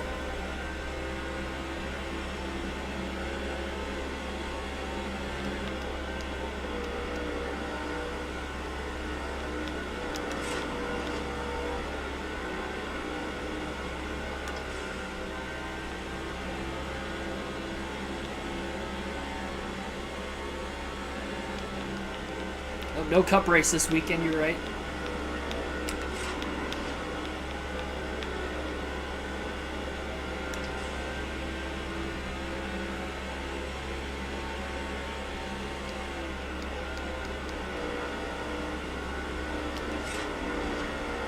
Trying to force Matt Kenseth into a mistake. A little intimidation.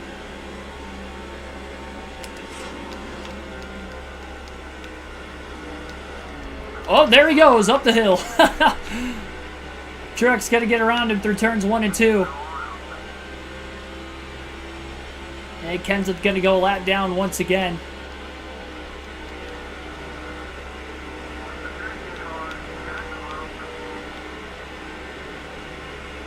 That's halfway on fuel for Martin Truex Jr.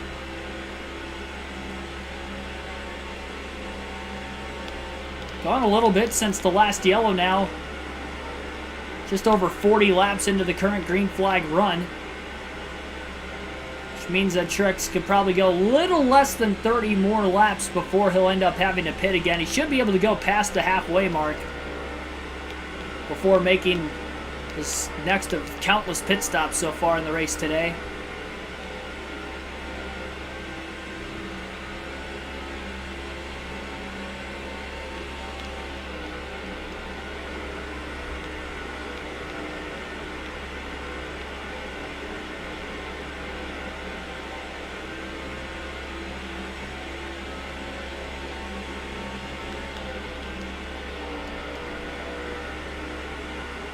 Turns 3 and 4. Truex in the wall off the exit of the corner as Kenseth got underneath him. And now here comes Jamie McMurray in the 42 car. Trying to get back on the lead lap as well. He gets to the inside of Truex through 1 and 2. Couple of Penske Dodges as well right behind Truex of Ryan Newman and Rusty Wallace. Turns 3 and 4. Truex having to hold the outside lane. Newman underneath him. Held on to it a little bit better that time around. And actually stays in front of the 12 of Newman. He carried good momentum off the exit of turn 4 off the high side.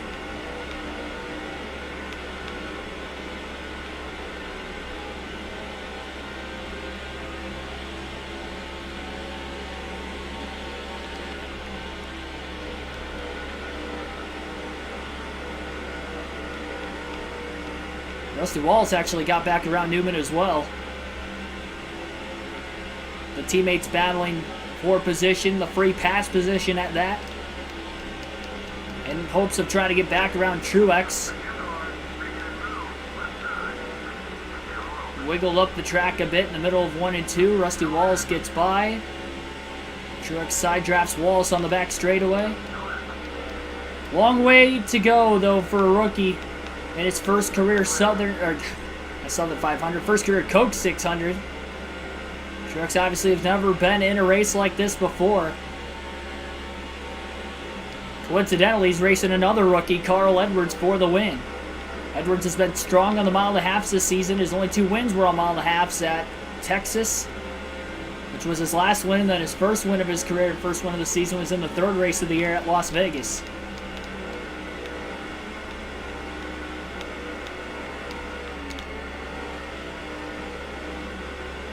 Low exit to turn 4 for Truex. Stays down in front of the 12 of Newman.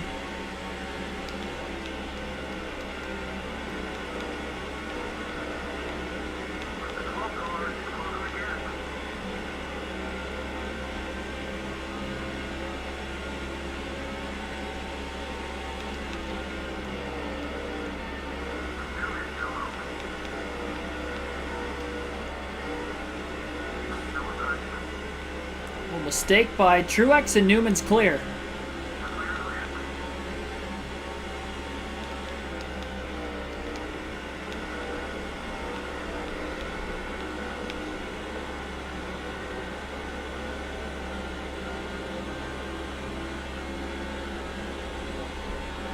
From one junior to another. Truex in his career would eventually go on to win the Coca-Cola 600. Furniture Row Racing in the 78 car. Absolutely dominated that race. Like the Madhouse Bowman Gray. 10 minutes down from the street there. Going with your dad Saturday night. Awesome, man. Yeah, hopefully you have fun time. I mean, I've never watched a race at Bowman Gray, both in person or on TV or anything. It's a very popular short track among racing fans. At least it seems like that on the internet. A fan of short track racing, of course. It's a nice little local short track. I'm sure I would like it.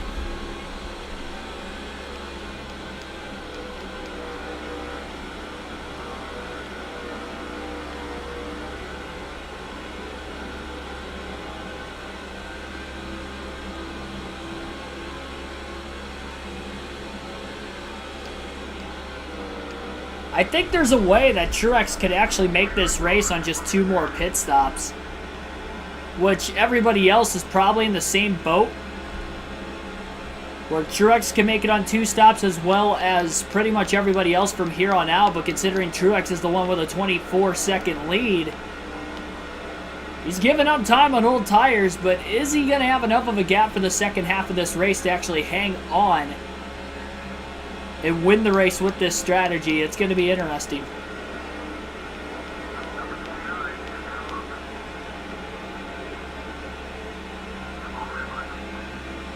Go for the French fries? Is that what they're known for?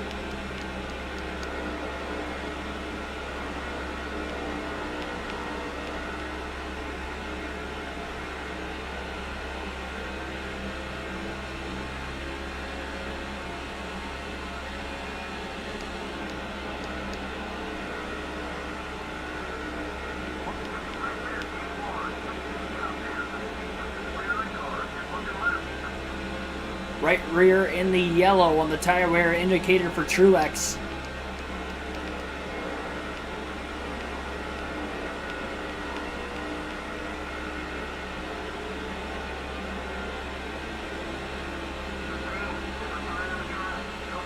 So it sounds like Casey Kane is going to return to the racetrack after blowing an engine earlier on, which is problematic for Dale Jr. considering that Jr. is ahead of him right now. If Kane gets back on the track, runs enough laps, which still being in the first half of this race, he should be able to. He'll get around the 8, and Jr. is going to end up finishing 42nd rather than 41st.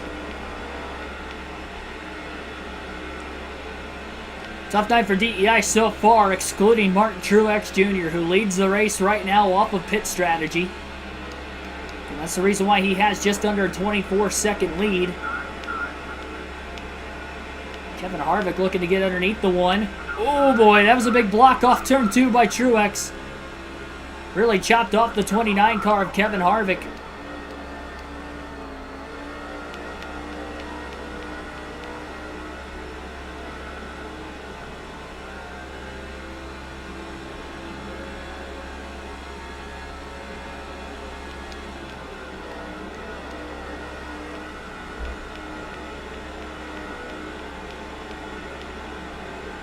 I've heard of Winston-Salem.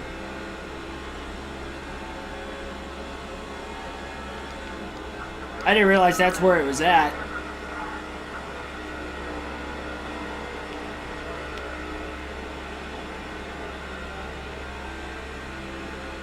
hour north of Charlotte.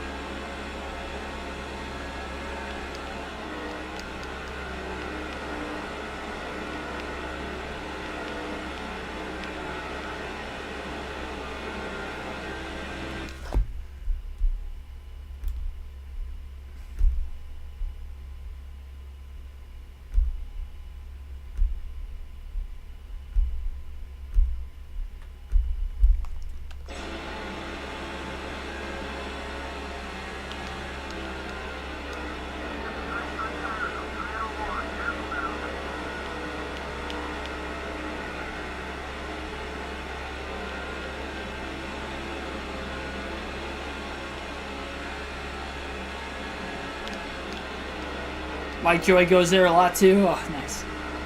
Tyler Burback, welcome into the stream. Yeah, Truex definitely lacking on the old tires right now compared to the drivers in second on back, and that's why a lot of these lap cars on fresher tires have been getting around him. But again, Truex is looking as if he should be able to make this race on just 2 stops. Bounced off the wall again off turn 4.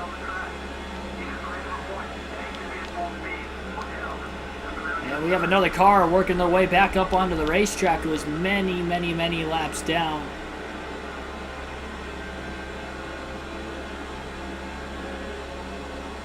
Wondering if that's Casey Kane again.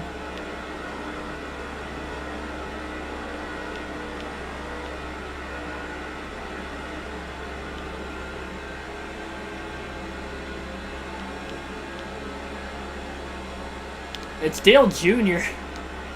And he's parked against the inside wall right now, which is kind of interesting.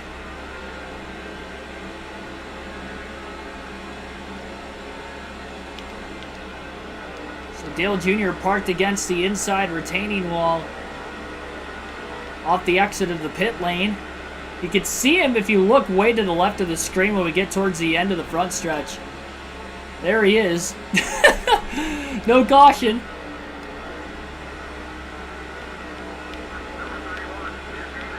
And we stay green and we'll be halfway in a couple laps.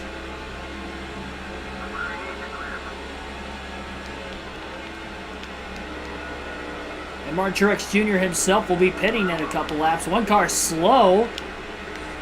Green in the wall off turn 4.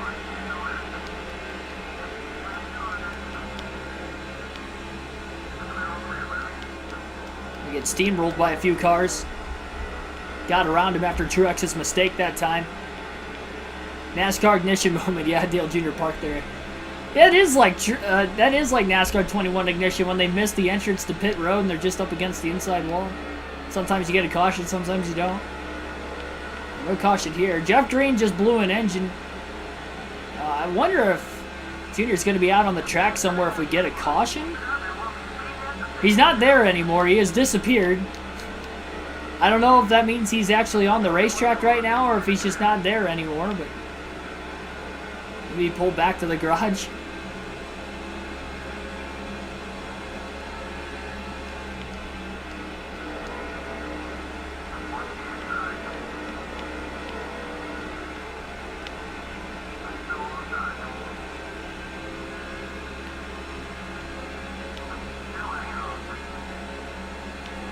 Truex staying out as long as he can.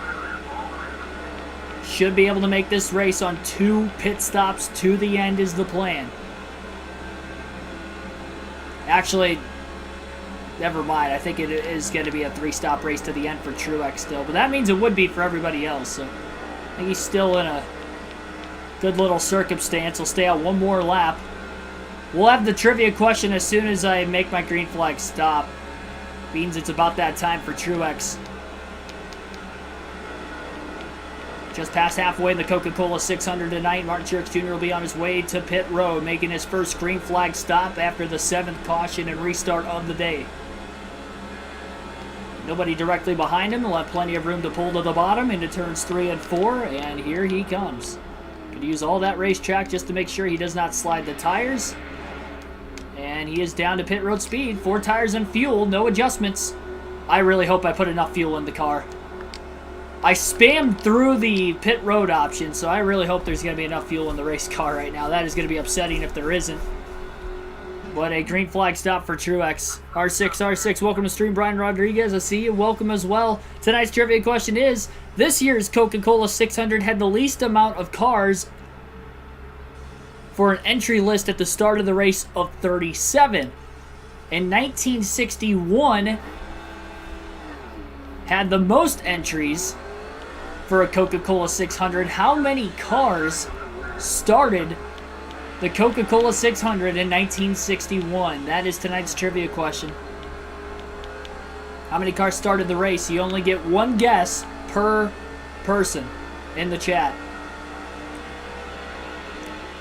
One guess. Again, it had the most.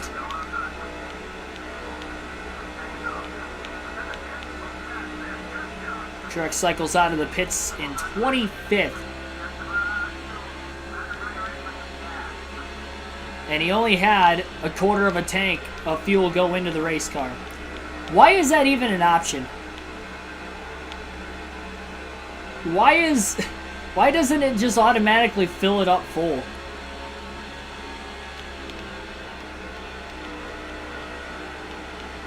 I spammed through it. That's a tough break. Brian Rodriguez has gotten the question right to tonight's trivia question. 55 cars started the Coca-Cola 600, or at the time the World 600, in 1961. So that is the answer to tonight's trivia question. 55. Brian Rodriguez again got it right. I saw some other guesses there in the chat of 45, 50, 53. Those were not right. 55 for Brian Rodriguez.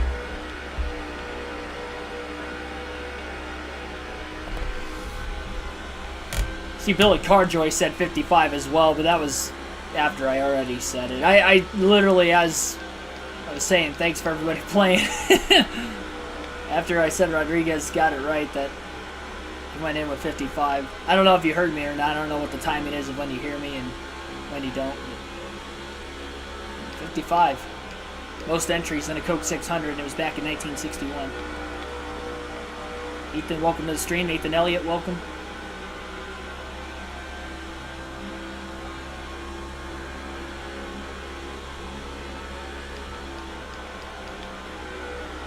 And yes, we flipped running as Dale Earnhardt Jr. And it sounds like we've got more cars entering pit road right now for some scheduled green flag stops. So Truex isn't that far of a difference from everybody else as far as pit cycle goes.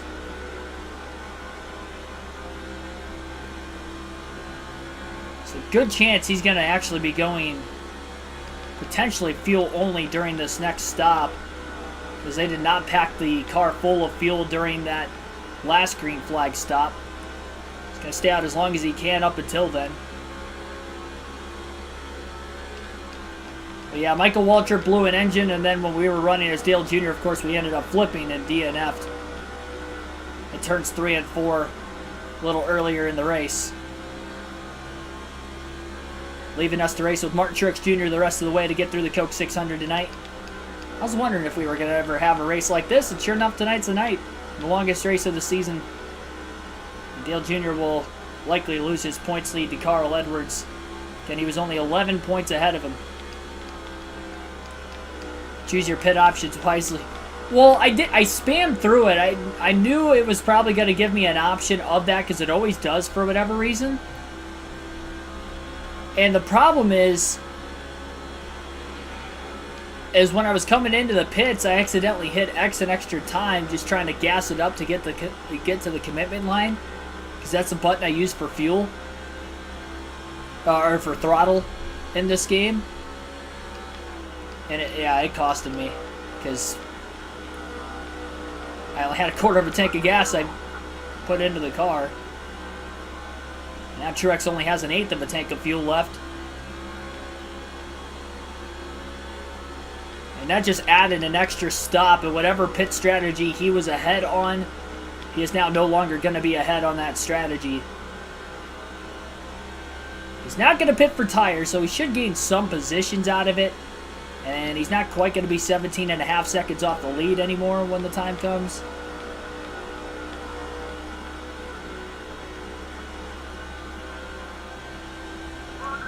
Caution's out for the 8th time today in the middle of green flag pit stops. That's going to help Truex out a ton right now. And it's debris off of the 49 car of Kenny Schrader. As his hood has flown off. He's now the 3rd car without a hood in this race. I guess Casey Kane's out of the race. He was without a hood, but here we go. Caution number 8 tonight, the Coke 600, and everybody will be pitting for fuel or tires who has not pit yet. Big, big caution for Truex. We flipped running as Dale Jr., so we're out of the race. That's unfortunate because Truex could have actually cycled the lead, but he's going to need more fuel in the race car, and he might as well take tires while he's down here as well. Get right back on the same strategy as the leaders. At least he was able to lead some laps with the strategy, getting them 5 bonus points.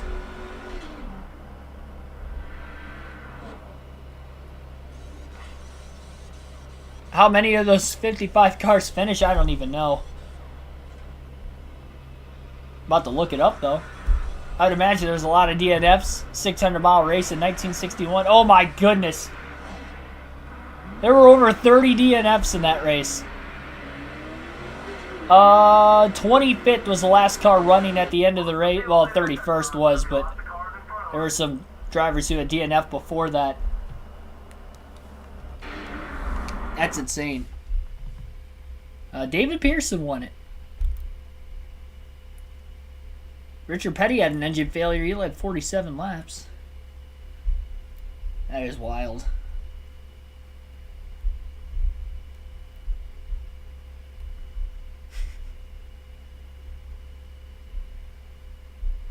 $5 hours and 22 minutes to run the Coke 600 that year. 5 hours and 22 minutes, and they had 7 cautions. Obviously, the cars in 1961 not as fast as they are now.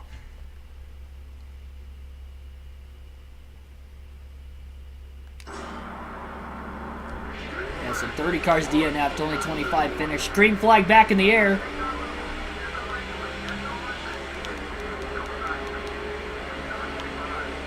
All the lead lap cars on the outside of the lap cars. Quite a few drivers got trapped a lap down following that caution flag.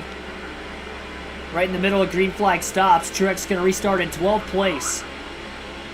Gains some spots on pit road. Gets to the bottom on the back straightaway. A little contact up ahead. Saw some sparks flying.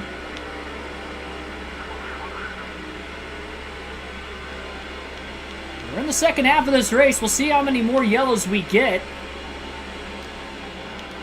And can Martin Truex Jr. as a rookie pull off the win in the Coke 600? I believe the last rookie to win the 600 was Matt Kenseth in 2000.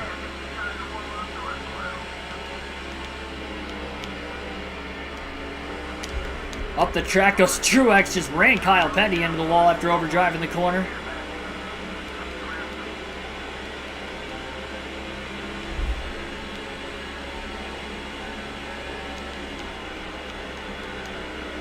Truex just has to settle down a little bit. Carl Edwards in the lead at the front of the field.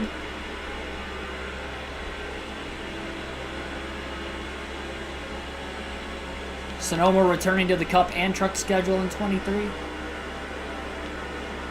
They say that at the racetrack this weekend, I'd assume. So I know when I was at Gateway, they mentioned something about the Cup Series is going to be back there again next year.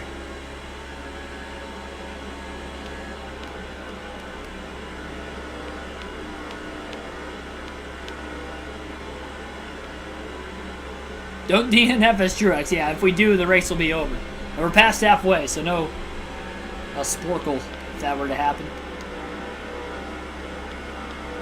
No, I don't plan on it. Granted, I didn't plan on DNFing with Dale Jr., but I was very calm at the beginning, and then I wasn't calm after 100 laps, and it was a little too early to start going for it. Jr. paid the price.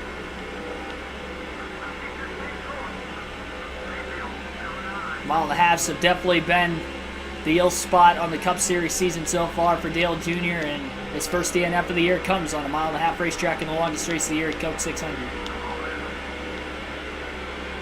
Truex making a pass on Elliott Sadler for position. That's going to move him up to 11th. Got a big run on the front stretch now on Dale Jarrett in the 88 car. Is Jarrett for position into turns 1 and 2? No, he is not. He's a lap down. Truex going to get around him as well, though.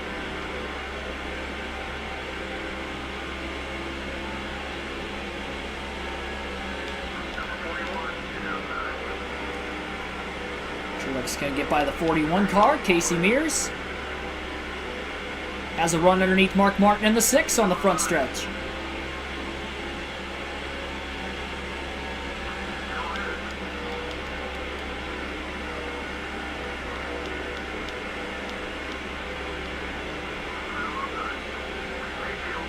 I'm assuming Kyle Busch is still on the lead lap. Couple of the rookies side by side into turns 3 and 4. And never mind, I guess Truex is a lap, or Kyle Busch rather is a lap down. Truex underneath Scott Riggs in the 10 car.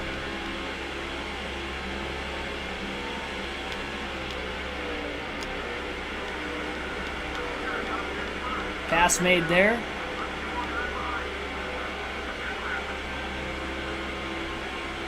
Trucks will be wreckfest at Knoxville.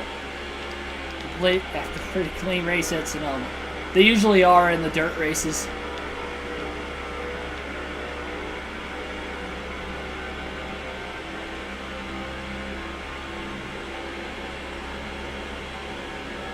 Even back when they were at Eldora.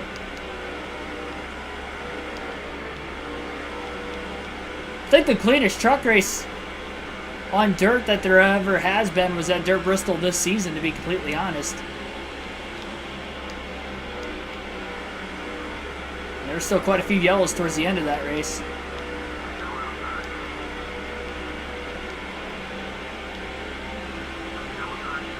Truex underneath Jimmy Johnson on the front stretch. And Johnson's a lap down in. It is problematic for him. He actually won the Coke 600 in 05 in a photo finish with Bobby Labonte.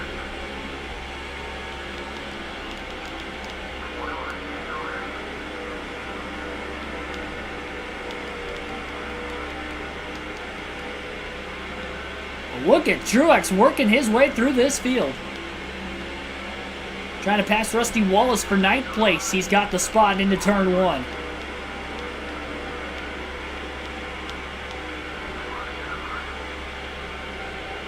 Yep, as R6 stated in the chat, I will be doing live commentary Saturday night for the heats and the actual main event race for the Truck Series at Knoxville, so definitely tune in for that live race commentary.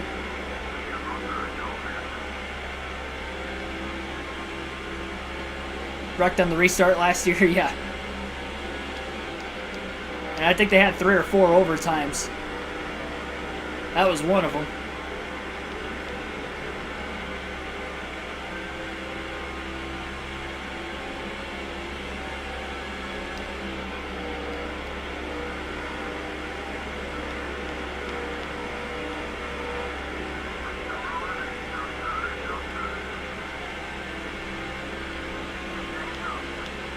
Jason Leffler's in the top 10. Finished 5th a couple races ago in the Southern 500.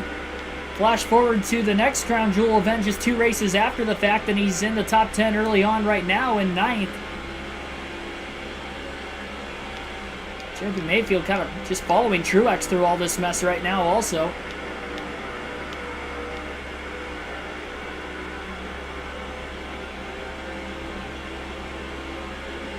I have not realized how long this race has taken so far. I didn't realize it has been about 2 hours already. And we're only at lap 230. Are you kidding me? I know we've had 8 cautions.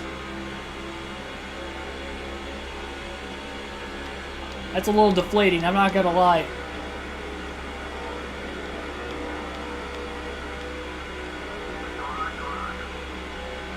Truex under Bliss on the front stretch. Trying to get around the 0. Just side drafted him enough on corner entry. That's a pass for 7th. Bliss has had a great season so far, looking to get his way into the chase. That's one of the bubble drivers Truex is battling right now.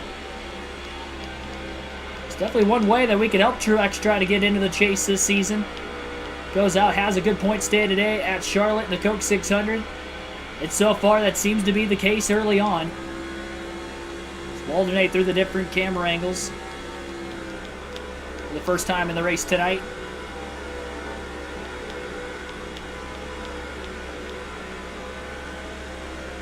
Logano had more booze than Kyle Busch. That's kind of slowly becoming the case. I've noticed that at tracks I've gone to in recent years also. Come back, Mark.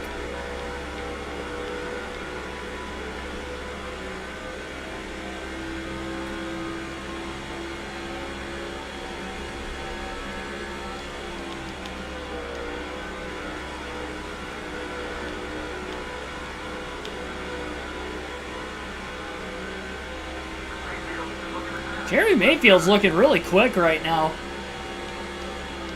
He's followed Truex past most of these cars that the one has passed in recent laps.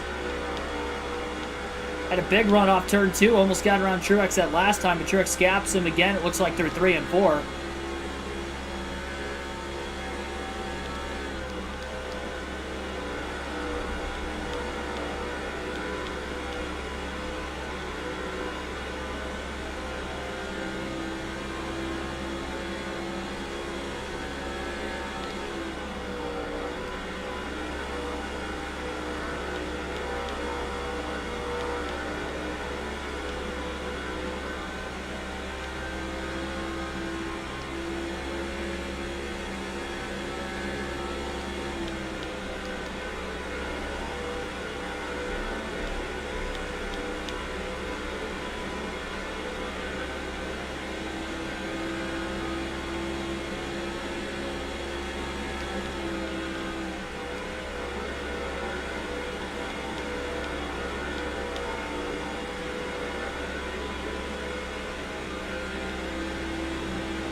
Truex Jr. only a second and a half off the race lead from cousin Carl.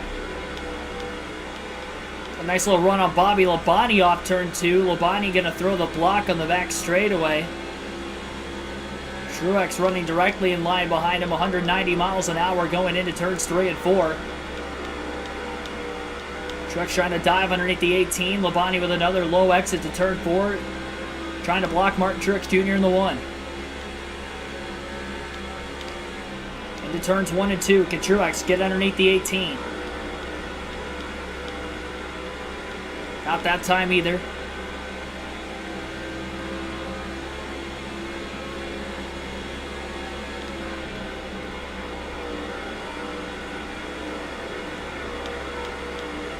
Another run on Labonte off turn 4.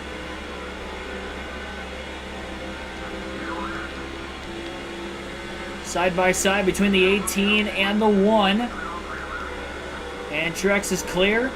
Labonte drops in line behind the 1. MTJ up to 6th. And if you're just tuning in for the first time, it's the running of our NASCAR 06/2005 Coca-Cola 600. Carl Edwards has led the most laps in tonight's race by far up to this point. And we are racing as Martin Truex Jr. the rest of the race after DNFing in a flip in turns 3 and 4 earlier in the race with Dale Earnhardt Jr. And Michael Waltrip blew an engine about 20 laps in.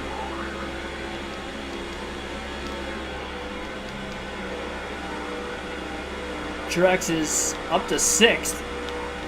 Dives underneath Rod. Got a little loose off turn 4, but didn't lift any extra. That was a deep dive by MTJ. And he's got a shot to get inside the top 5 on the 21 car of Ricky Rudd. Deep dive into 1 and 2. Up the hill, contact into the wall. Goes the 1 and the 21. Didn't have him clear with that slide job attempt. Big hit. No caution. We stay green.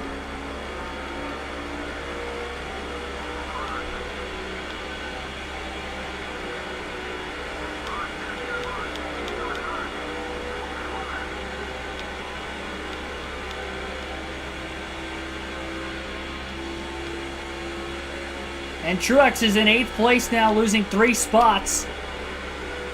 That gap into turns 1 and 2, and now he's in the wall in turns 1 and 2 again.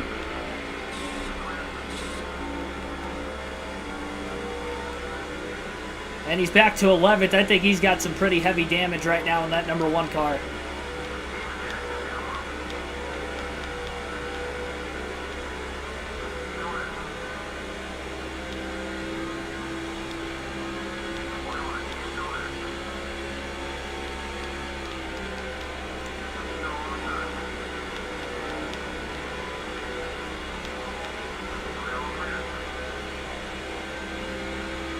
Truex been side by side with the 0-1 of Joe Nemechek for about a full lap. Nemechek still on the bottom, Truex up high. Now Casey Mears in the 41 car going to get to the inside of the 1 of Truex.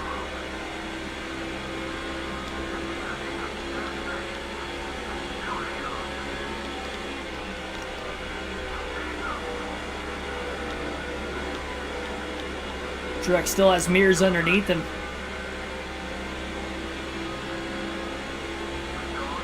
Close quickly to the back of the Army 0-1 of Nemechek again.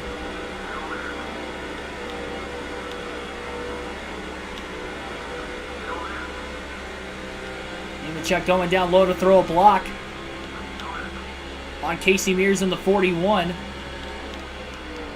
Truex up the hill again through 1 and 2.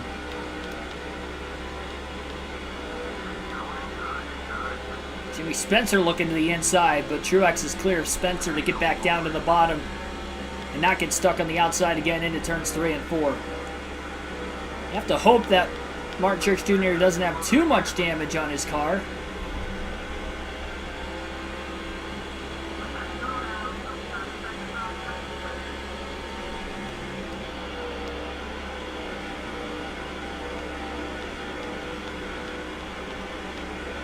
Almost 7 seconds off the lead is Martin Truex Jr. all of a sudden. Fortunate that that wasn't a caution after making contact with Ricky Rudd. I would not be surprised though if Rudd's going to be a rival the rest of the race with the 1 of Martin Truex Jr.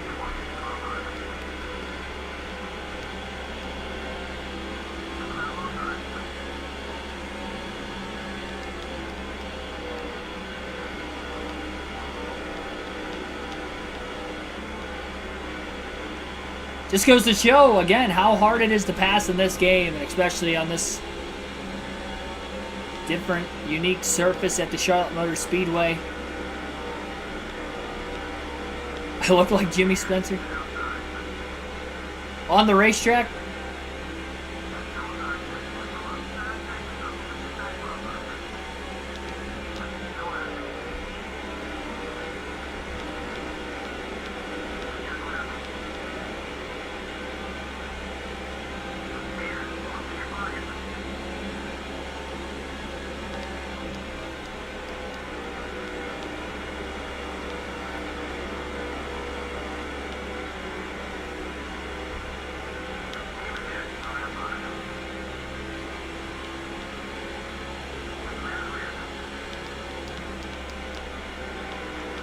You can definitely tell after that hit into the outside wall a handful of laps ago, a little more than that now. Martin Truex Jr. has definitely had his car slow up just a bit, racing himself into the top 5. Off the track, I did not look like Jimmy Spencer off the track. That's the first I've ever gotten that before.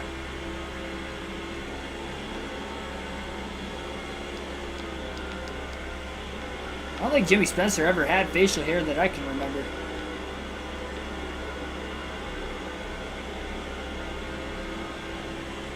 I don't have blonde hair either. Or lighter colored. Guess he might have had brown hair.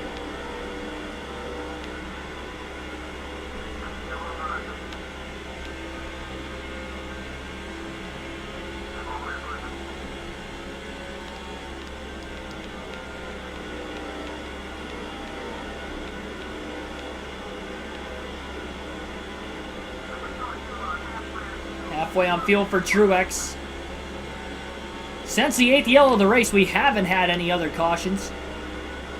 We had seven of them in the span of about 60 laps earlier in the race. But it's been a little bit since the last one. Truex finally gets underneath the 0-1 of Joe Nemechek. Down into turns 1 and 2. He's going to look to make the pass on him, and he should clear him. Nemechek's a lap down. I know Jimmy Johnson's a lap down. Leffler's on the lead lap, and I believe Sadler's on the lead lap. So 9th and 10th, not too much further ahead of Truex.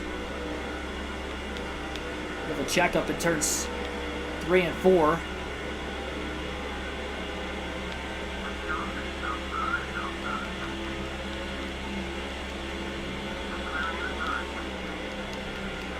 Truex with a surge of speed into turns 1 and 2. Quickly underneath Jimmy Johnson. Now underneath the 29 of Harvick. Sadler got to clear Jason Leffler off of turn 2. Harvick down to side draft the 1 of Truex. Truex on the inside of Leffler. Jimmy Johnson looks towards the bottom of the racetrack. Is Truex going to stay in front of him? Yes, he does. Truex up to 10th. Side draft Sadler on the front stretch, trying to stay in front of him. Or on the inside of him, at least. And into turns 1 and 2. We'll get around him. I guess Sadler's a lap down. I thought I remembered him being on the lead lap, but I guess he isn't. But Truex back inside the top 10 again tonight.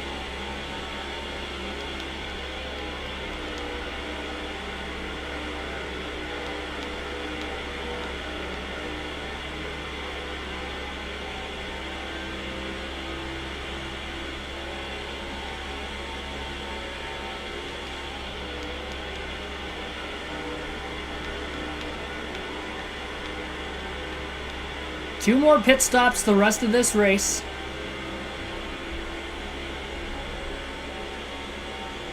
The way we are looking right now, cautions could dictate if we have more than that. By far, this would be the longest green flag run of the race to the end if we do stay caution-free. Over a 180-lap green flag run if it does go caution-free to the finish. With just the 8 that we have had so far. Looked like we were on pace for 22 earlier, but it's really calmed down quite a bit in the middle stages.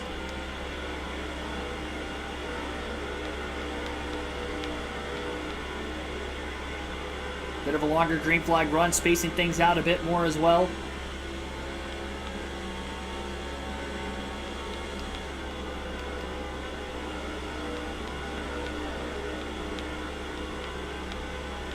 You wonder when exactly you pit if you're Martin Truex Jr. as well. Do you consider short pitting? It'd be risky if you did that and a caution came out in the middle of the run. One way to try and gain track position.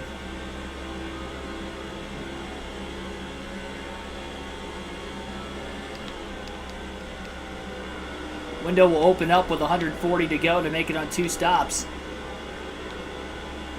Side by side in front of Truex between Tony Stewart and Kurt Busch. Right in front of Martin Truex Jr. into turns 3 and 4.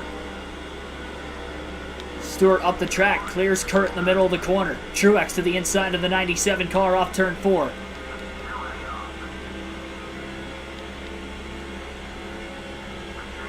Truex was trying to side draft Kurt on the front stretch into turns 1 and 2. He'll make the pass for 9th. Stewart must be a lap down then if Rudd would be the 8th place car. I know he's definitely for position. So Truex was battling for 5th when he ended up in the wall a little earlier.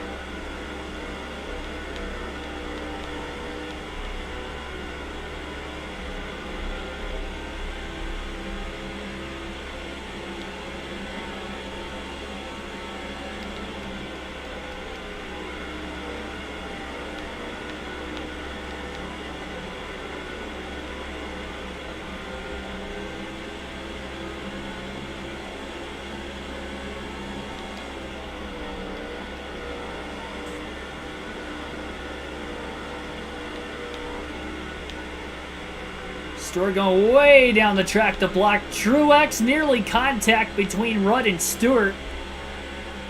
As Rudd simultaneously was trying to block the 20 as the 20 was trying to block the 1.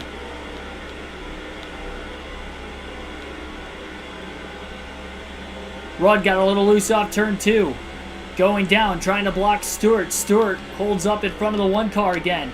Truex way up the track as he overdrives 1 and 2.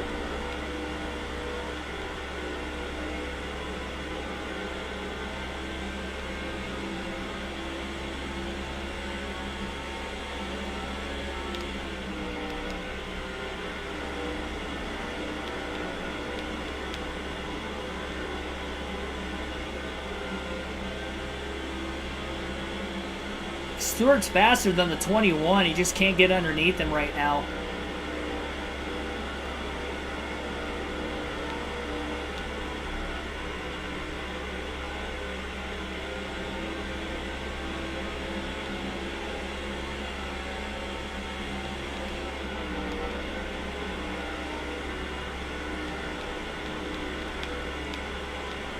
I think that was Rudd's car who might have bottomed out that time.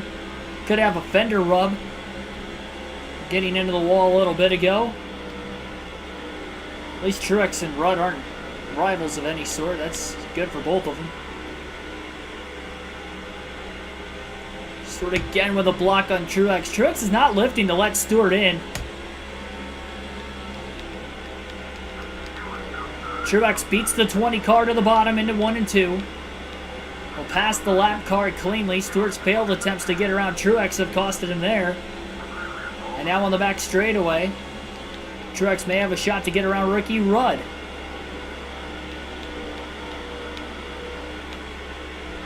Contact. Rudd tried to throw a block on Truex.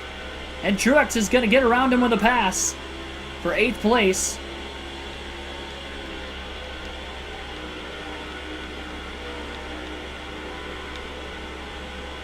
Bad block for Rudd, costed him the position.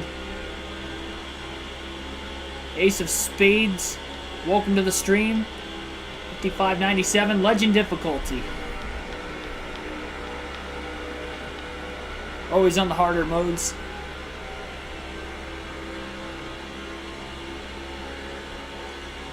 Probably why I've struggled at this game off and on. Of course, again, we've already DNF'd with Dale Jr., so we are running as Truex the rest of the race, and he was in 12th when we got the first run as him, so we know he's got a decent car. And actually led some laps during the cycling of green flag pit stops today. Rudd trying to get back to the inside of Truex, not going to happen that time. And that window's open to make it on 2 more stops to the end of the race. And, well, Truex is just wrecked. Big wreck in turns number 1 and 2. Truex down to the apron. He overdrove it. Kurt Busch, Tony Stewart involved. Jason Leffler got a big hit. I'm surprised more cars weren't involved. A 4-car accident. So touchy on this game. Truex cannot pit for fuel or tires. So he is going to go to the back, and that damage is likely going to slow this car up quite a bit. It's our 9th caution of the race tonight. You touch the apron just a little bit, and the cars spin out. I mean, we saw that. That's how Dale Jr. wrecked and then flipped in 3 and 4 earlier. Luckily, Truex is still in the race. But this damage is going to slow him down quite a bit. And again, he can't pit for fuel or tires being involved in the accident. Almost flipped, yeah. I mean, that's how Dale Jr. flipped earlier. The mile and a halves are my Achilles heel on this game. I just cannot. They're so unstable as it is.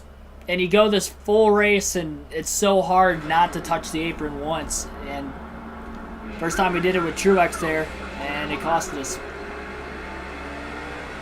131 laps to go. Green flag back in the air. Truex at the tail end of the field. Nobody pitted for fuel or tires that time. We'll see if we get any more yellows. Potential debris cautions following that accident. Truex in 17th and is way behind the leaders now. And that car is pretty severely damaged also. It's going to be even harder for Truex to try and make even more passes all of a sudden.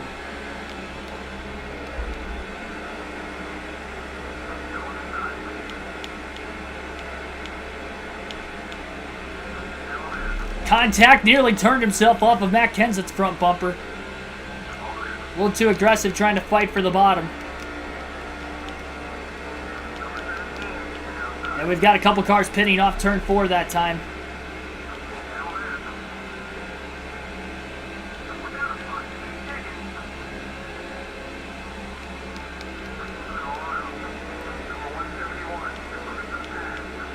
Nine cautions in the race so far tonight.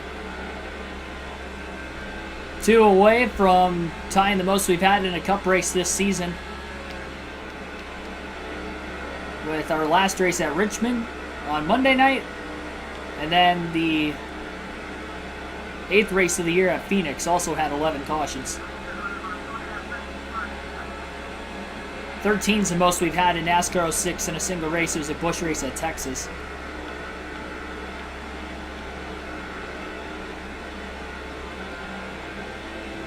Hate to say that 3 of the yellows were because of me tonight, 2 with Dale Jr. and 1 with Truex now.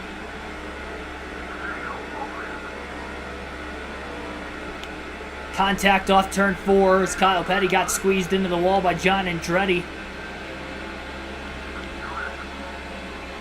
Only a few cars have pit so far. And into the wall again goes Truex after contact with the 49. Oh my goodness, I thought those cars were going to come down and careen the one of Truex. Our 10th yellow of the race. Truex just got too tight going into 1 with all the damage on the right side of the car, and the 49 of Schrader was high above him and kind of pinched both of them into the wall. And again, Truex involved in a yellow, cannot pit for fuel or tires again. And we'll see if anybody else pits. And pretty much everybody who didn't already pit is going to be on their way in. Well, this has just hurt Martin Truex Jr. even more. 6.8 seconds of estimated damage. Game is very unforgiving, unlike 04 and 05 is much easier in my opinion. Yeah, mine too. It's just so hard. It is such a hard game. Like I said, the short tracks are my bread and butter. Super speedways, I haven't been good except for that last super speedway at Talladega with the Cup Series race. This is the only shiny moment I've had on the super speedways, because even those are hard to handle. Yeah, there's no forgiveness. You make just the slightest bobble and around you're going, as we've seen twice now with Truex in the last dozen laps. Green flag going to be back in the air. Well, Truex is going to be leading, but he's on much older tires, and is going to have to pit eventually. Cautions, precautions, yes they do. Truex cannot pit for fuel or tires if he's involved in an accident.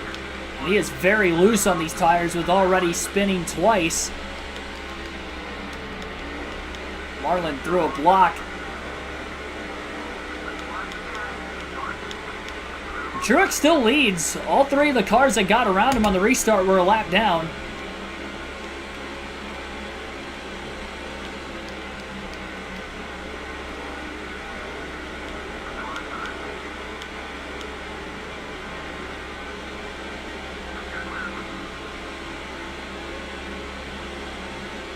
$20 to $25 cautions? I don't know about that. We're well past halfway. I mean, you never know. Truex is going to hold on to the outside that time with Tony Stewart underneath him. Finds a hole between Mark Martin and Stewart.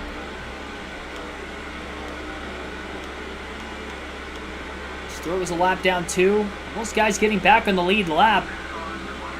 You get a quick yellow.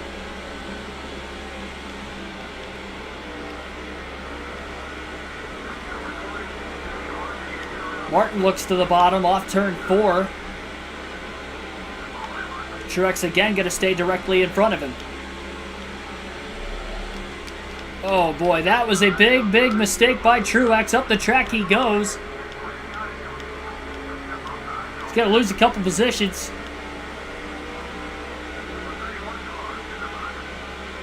Back to 4th.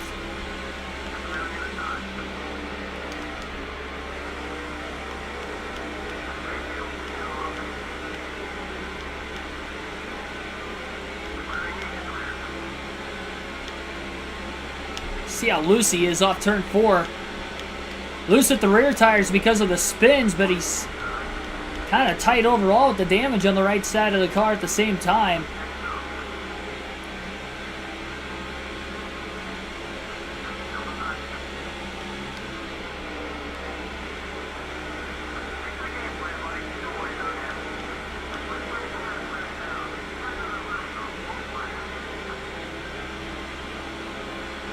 Truex really does not want to make a green flag pit stop if he can help it.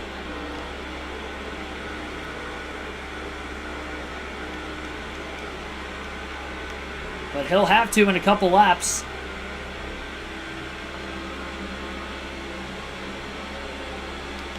Everybody else can make it on one more stop. Truex is going to have to pit twice.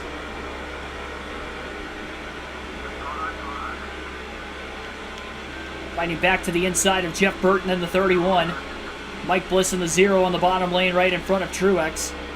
Into turns 1 and 2. Truex up the hill. Little contact with the 31.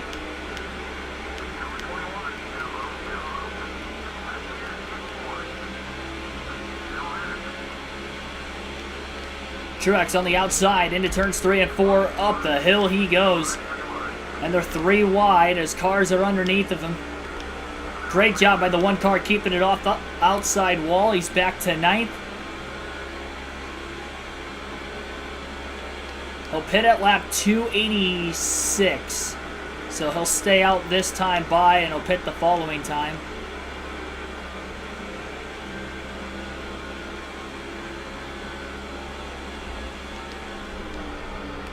Definitely the roughest race of the year for DEI. Unless Truex can turn this thing around late.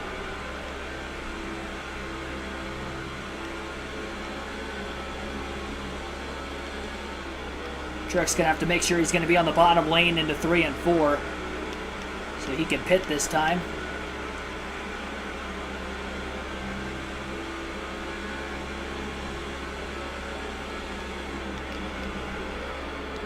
Oh! Talk about overdriving a corner. Truex gonna have to stay out one more lap. Got in the back of Elliott Sadler going into turn 1, and that caused the one car to go way up the track. And into the wall. Clears McMurray off of turn 2. He's going an extra lap here. He's gonna have to make sure he stays on the bottom this time. Little arrow loose with the 11 car right behind him. Truex going to be on his way in this time, sliding off turn 4 and makes his way into the pits. 4 tires and fuel for Martin Truex Jr. Going to bump up the air pressure 2 pounds here. That will be and he's going to drop the wedge a half a round. So major adjustments on the one of Martin Truex Jr. Going to try to loosen it up quite a bit. I know it looked loose at the end of the run, but that was because the tires were absolutely shot because of being involved in multiple spins prior to the stop on those sets of tires he had on the car. Truex is going to go a lap down right now. I don't know how he's going to get back into this race.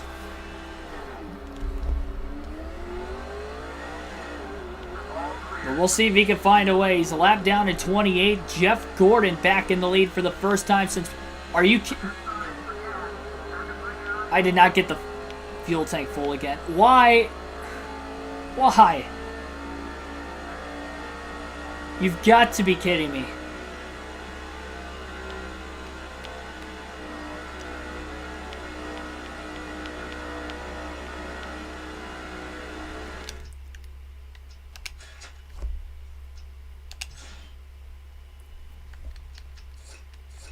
Now I can move it. Default pit options. Why was it on a half a can? Why would that even be an option when you pit?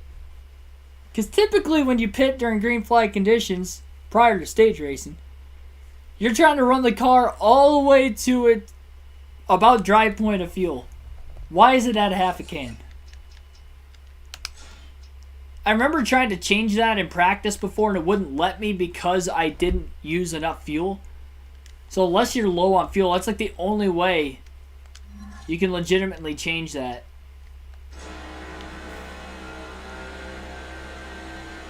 I did that in one other race on NASCAR 06. I think it was a Busch Series race. I can't remember where we were at. And I've done that twice tonight now. The first time I accidentally spammed through it. That time I just... It's not a... it's a habit of me already assuming that it's going to put full fuel in it. Made a rookie mistake. I guess. I mean, I guess I am to fault because I had the option to put more fuel in it. But I still want to know whose wise idea it was to make that the option of... We're only going to pit for half a can of fuel.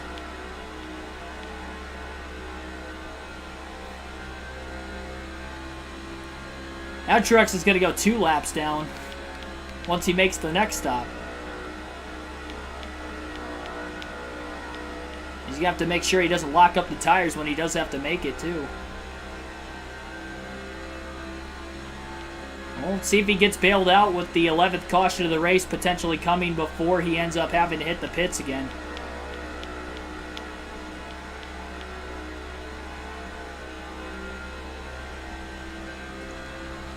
Yeah, it's definitely going to be fuel only when we do pit. Still going to lose another lap, though.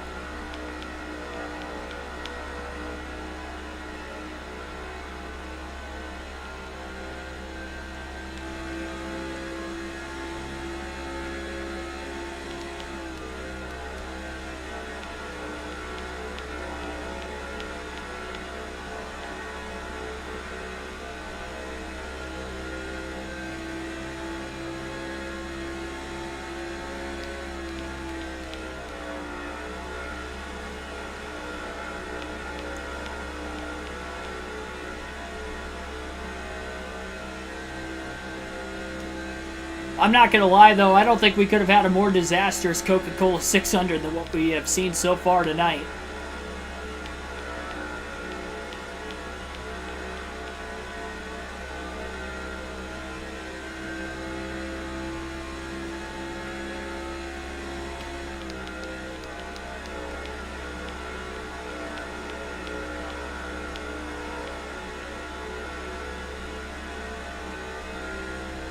And it could definitely get worse. I mean, Truex could always end up DNFing too, but this is not what the one team needed.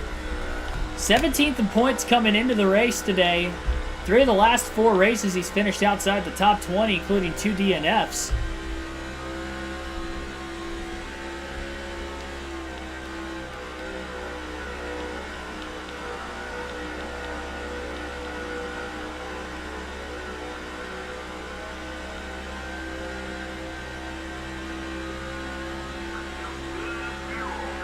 You don't say. I coach, if you need fuel, why didn't you pack it up full the first time? That's my question for him. I was just on pit road.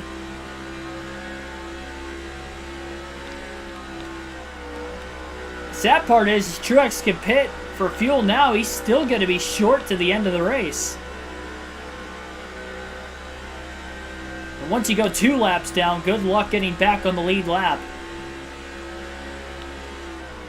If he's going to want any sort of a shot of miracle comeback win tonight, he is going to need a caution before he makes his next stop, so he can pit during the caution flag itself.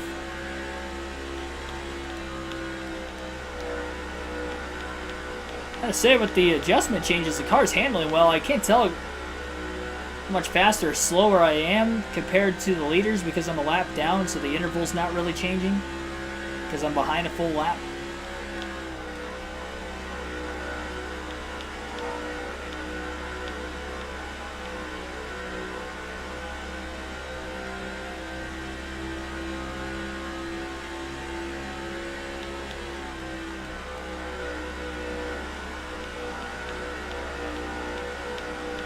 There's going to be a long last 100 laps of this race. Just kind of riding around in cruise control at the back of the field. If we don't get a couple of timely cautions.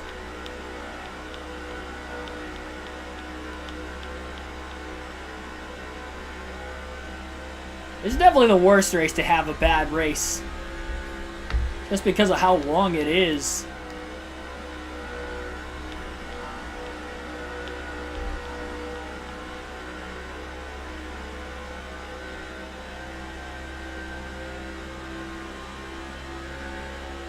There'll be 100 laps to go this time by for race leader Jeff Gordon, considering he's on the lead lap.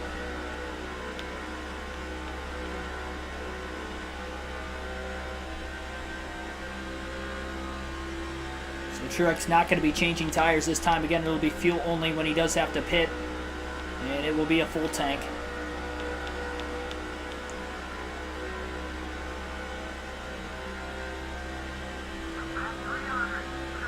The only other thing I could do is I could take tires now. I could take tires during this next stop and then go fuel only to the end and try to just run the race on tires at least over 95 laps.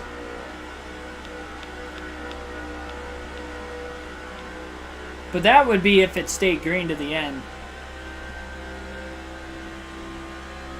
Which, with all the cautions today, I still don't know that that would necessarily happen.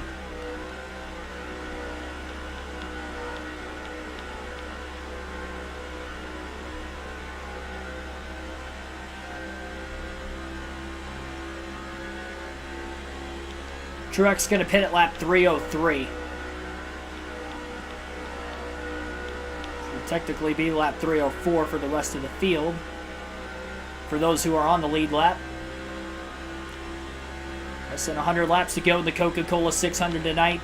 It's been a long, miserable night for DEI so far. Michael Waltrip blew an engine about 20 laps in. Give or take, Dale Jr. flipped and wrecked out of the race in turns 3 and 4, a little over 100 laps in. Leaving us to drive with Martin Truex Jr. the rest of this race. And Truex going to have to make an unscheduled stop, a second unscheduled stop now. And he is going to go 2 laps down when he makes this second stop, and he'll have to likely pit this time by. He may be able to go one more lap on fuel, but he's not going to risk running out of gas.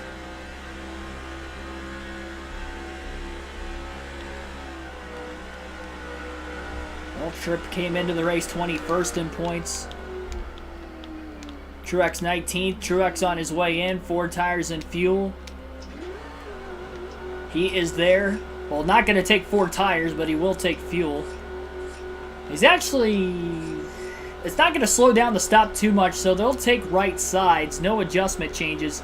So right sides only for Truex, just because they're packing it all the way full. And, of course, there's a mistake on pit road. Oh, my goodness. The rear tire changer with a mistake on Truex's pit crew. And even a 2-tire stop is going to be slow. Look at this, 16, 17, let's go. 17.2 second stop for Truex. They might as well have taken 4. Oh my goodness, as if you thought it couldn't get any worse, ladies and gentlemen. This is just comical at this point. How bad this race has gone for DEI as a whole. And Truex is now back to 34th. He's still only 2 laps down, but the leaders are coming.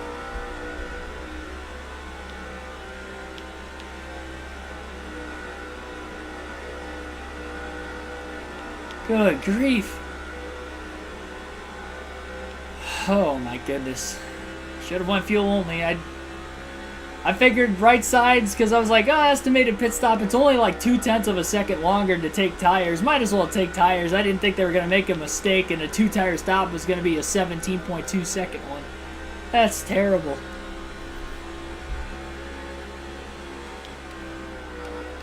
.34th for Truex now. 1 stopper to the end for everybody. Truex probably won't have to pit until just less than 30 laps to go. The idea now is to have everybody cycle through pit stops, and at least Truex can get to 1 lap down and then hope for a caution from there.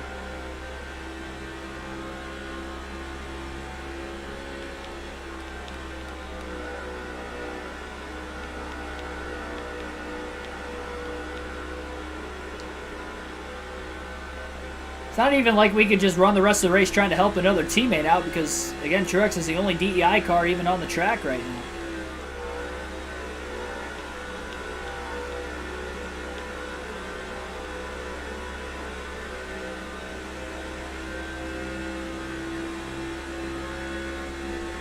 Junior tried to attempt to make his way back on the track after blowing in, well, flipping really earlier in the race. When he made his way back up onto the racetrack, he ended up actually just hooking a left NASCAR 21 ignition style at the exit of pit road and nosed it into the wall. Sat there for a couple laps and then he just disappeared. He was no longer existent in this race. Helped the 24. I think Gordon's still faster than Truex. Definitely seems to be gaining on him. And Truex was involved in an accident a little bit earlier in the day, so that definitely would probably be the reason why, even though Truex has fresher tires than Gordon. Not just the right sides he just changed, but even the left sides are still newer than the 24s as well.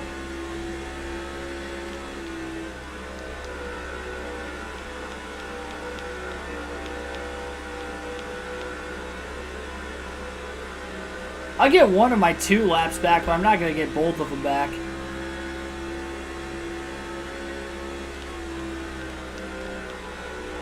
It's if it stays green, though, first and foremost.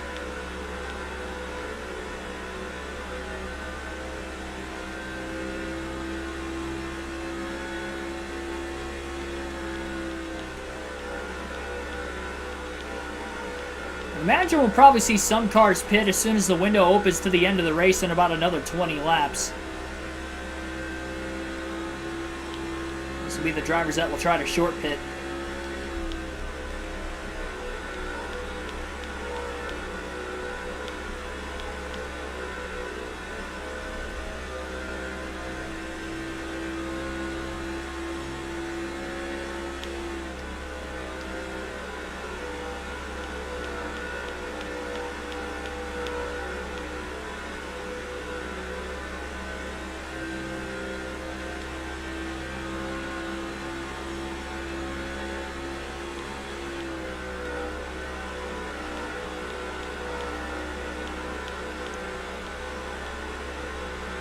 I don't even know what to talk about anymore in this race. I mean, this is not a great show for you guys.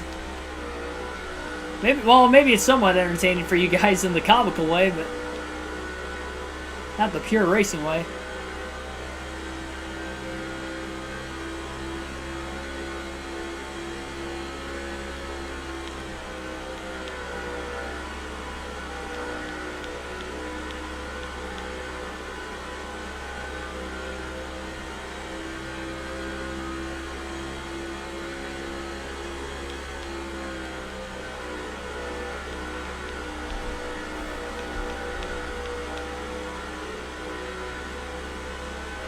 Nonetheless, it is still hot in my room.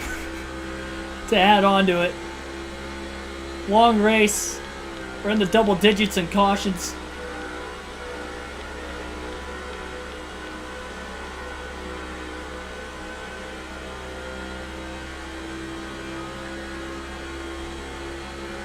I'm sweating. 92 degrees. It's hot in my room.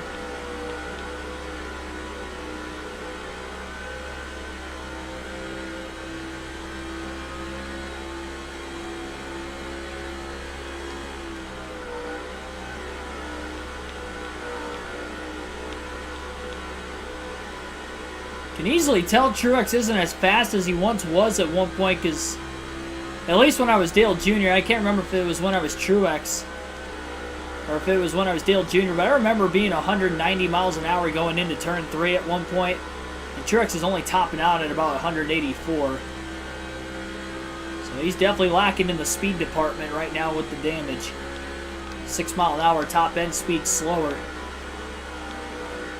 And that's even with fresher tires than the rest of the field.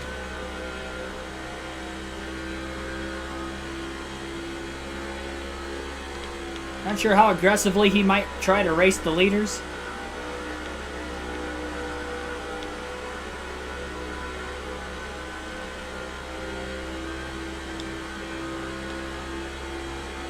The right thing to do would be to just pull out of the way and let him go. But I don't think I'm going to do that. I'm not going to wreck anybody intentionally, but I'll race the heck out of him. I'm going to be the Ryan Newman of yesteryear. A more aggressive one.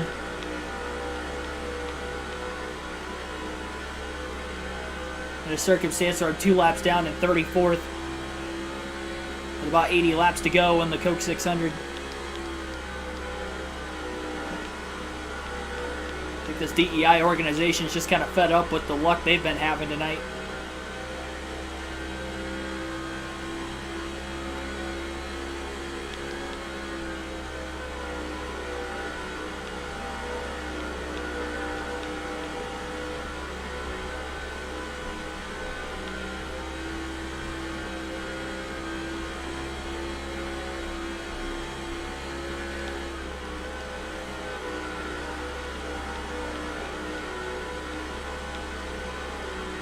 I think Carl Edwards is in second. I know with Edwards being second in points to Dale Jr., that would be the last driver that Truex would want to have win this race for his teammates' sake.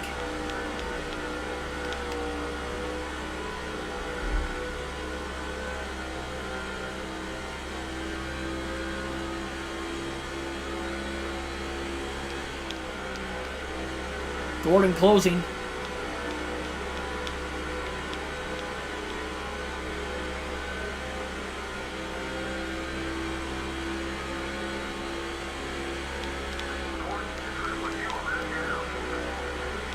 Truex in danger of going a 3rd lap down.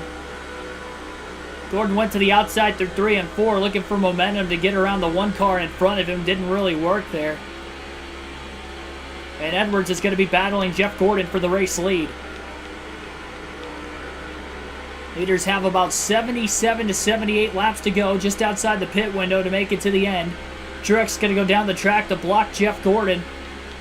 Truex on fresher tires, not going to be an easy pass for the 24. Truex holding these guys up.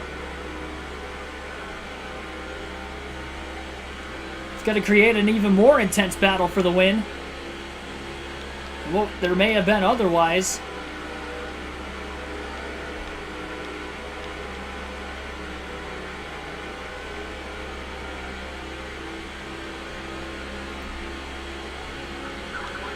Gordon looking to the outside, and here comes Edwards underneath him into 3 and 4. Carl Edwards to the lead in the Coca-Cola 600. Now can he get around the one of Truex? He's going to try to get the air on the rear spoiler of the one and get him a bit loose, but Truex is holding on in front of him.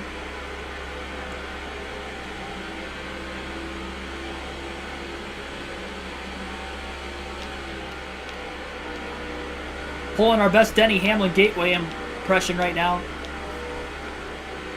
It's essentially what we're doing. Yeah, they're probably repetitively waving the blue flag, the yellow line in the middle of it. Truex had to back up 1 and 2 so much just to keep his car on the bottom as flat as he entered, and now Gordon's back underneath Edwards on the back straightaway. It's okay, this isn't Formula 1, I can do what I want. We'll get penalized for it. Gordon back in the lead again off turn 4. Mike Bliss in the zero's got to run. Gordon to the outside, and here comes Bliss to the bottom of the track. Can Mike Bliss get to the lead in the Coke 600?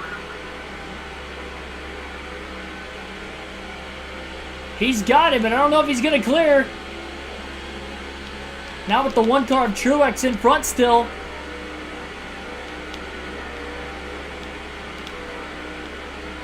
Well, Bliss is clear, but now Edwards is looking for a crossover.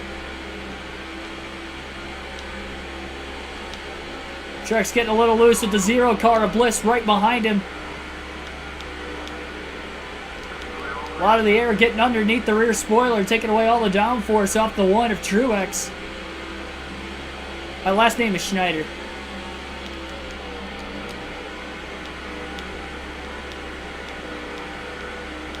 And Edwards going to get to the lead. He's clear off turn 4 on Bliss. Surprised Truex has held on as long as he has so far. Making things interesting for the leaders. Got about 6 cars under a blanket battling for the eventual race win of the Coke 600. That pit window going to open up in a few laps. They see some of these drivers dive on early with Truex holding them up. Kurt Busch down low. Underneath the one of Martin Truex Jr. Truex with a run off the exit of the corner on the high side, but not enough of one. Busch is still underneath him. Contact. And Truex got up into the wall, into 1 and 2, and he's in the wall again. Well, he held on as long as he could. That contact with Kurt Busch going into 1 kind of launched the one to the outside and into the wall, and now he's 3 laps down.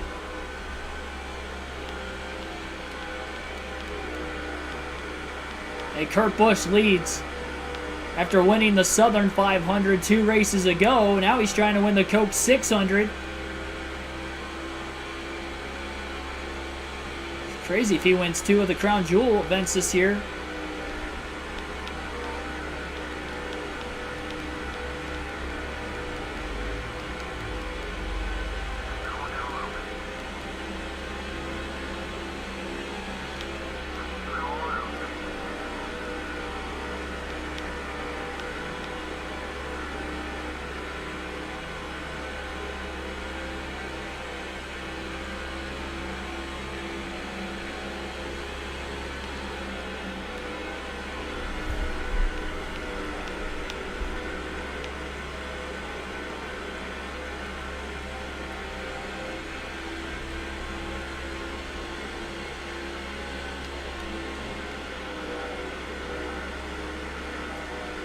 Truex still blocking.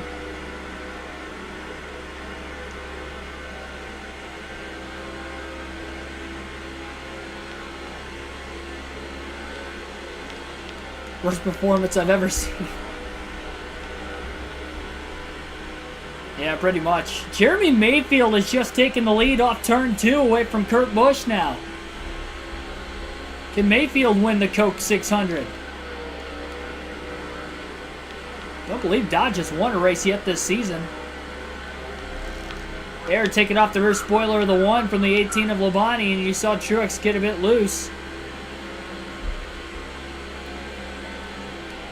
No reason a car should be this loose on fresher tires than the cars that are driving their way around him, but it's because of the damage. Mostly. Top of the air getting taken off the rear spoiler of his race car. Gonna drive Labonte way down low onto the inside. Biffle almost made it 3 wide to the top. Car's pitting off turn 4.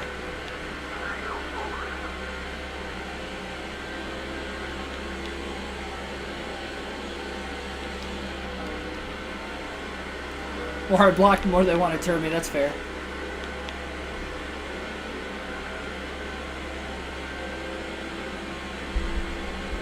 That's alright, I've had it with this race.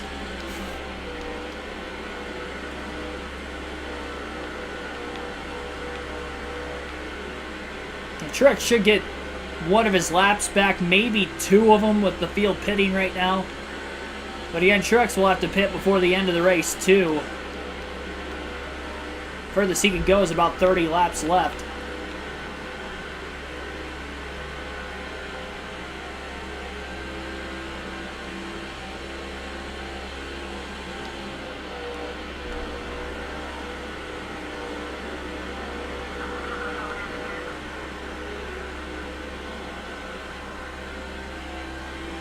Biff will just pit that time. Busch still in the lead.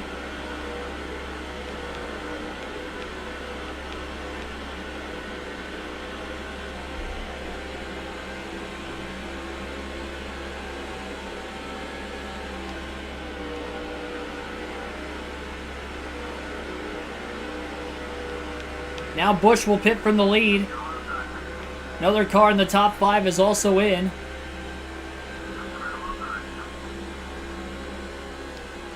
Labonte holding Truex back a little more.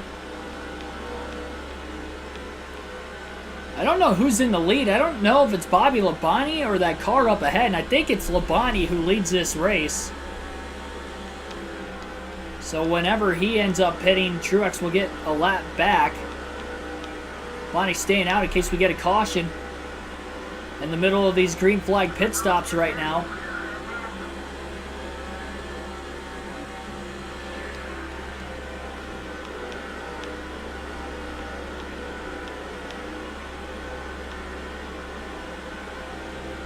Truex wants this AT car to pit ASAP. And I think he's coming in this time. He will. Truex got to get a lap back. We'll see if he'll get 2 laps back. It's about halfway on fuel, so he can still go about a half a run yet. About 35 more laps.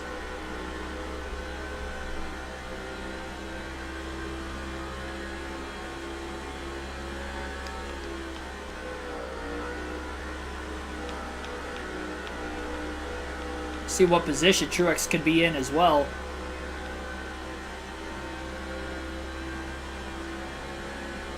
A little bit better than 34th, 24th, and he is only 1 lap down. So if we were to see a caution the rest of this race, now would be the time.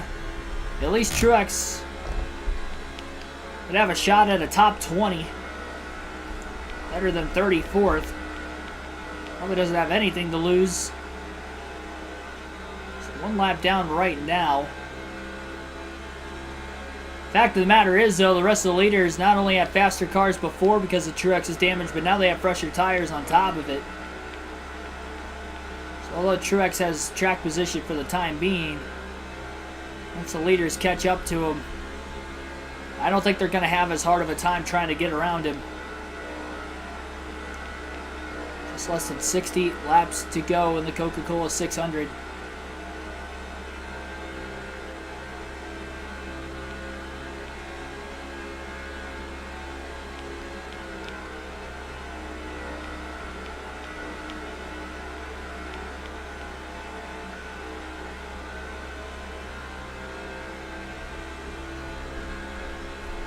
We are over 3 hours into this Coca-Cola 600 now as well. A long grind and a struggle for DEI tonight up to this point. So the final time will be alternating through the different camera angles now in this race today.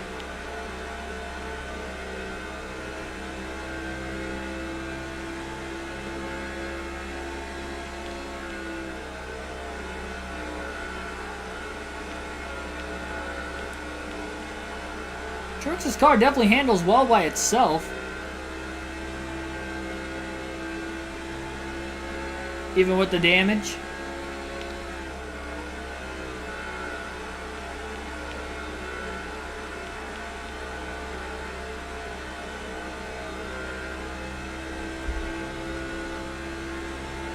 Wonder if there's a chance Jeremy Mayfield has of getting back to the lead on the 97 of Kurt Busch.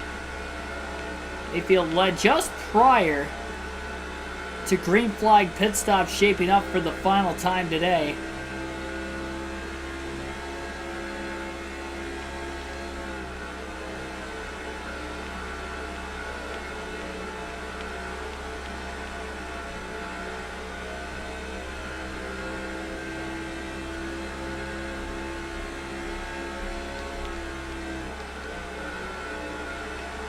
Even with the damage, though, Truex would have had a top 10. Or a good shot at a top 10, as long as he just could have not had to make those couple of unscheduled pit stops. He was on the same strategy as the leaders when he was there, and just couldn't hang on. Matt Kenseth in the 17 car leads. Trying to win his second Coca-Cola 600. First since that rookie season in 2000.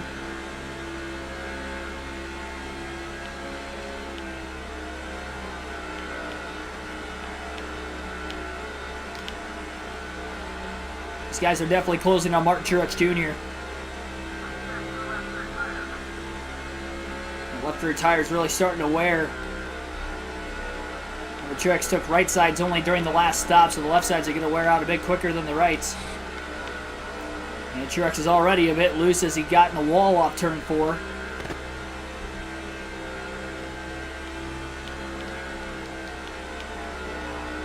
Are slipping up from the rear just a bit. Feeling like he's dirt tracking it off the exit of the corners. Just wait until traffic becomes an issue, then the car's going to get even worse to handle. Still over 50 laps to go. Kenseth coming around to try and put Truex a second lap down.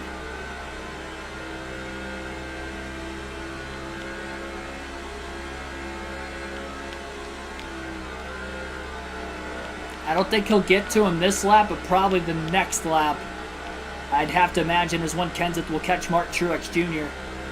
Probably down the back straightaway next lap, if I had to guess. He's going to need to make the move quick. His teammate Kurt Busch is in second. So hard to win these Cup Series races. It's probably going to be the hardest of the lap cars to try and pass to the end of the race as well.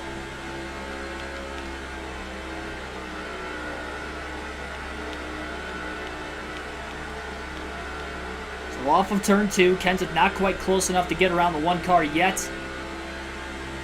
He's got a big run on the backstretch, but he's not going to get there. He's going to look to the outside initially. I think he was just taking a wider arc going into turns 3 and 4 that time. So here it is. Kenseth trying to get around Truex off turn 4. Not really able to do so right now. Looking to the outside of the one of Martin Truex Jr., but Truex hanging on. Oh, he got into the leader. Up the track goes Kenseth. He's in the wall along with Truex. Kenseth holds on to the lead, but here comes Mike Bliss.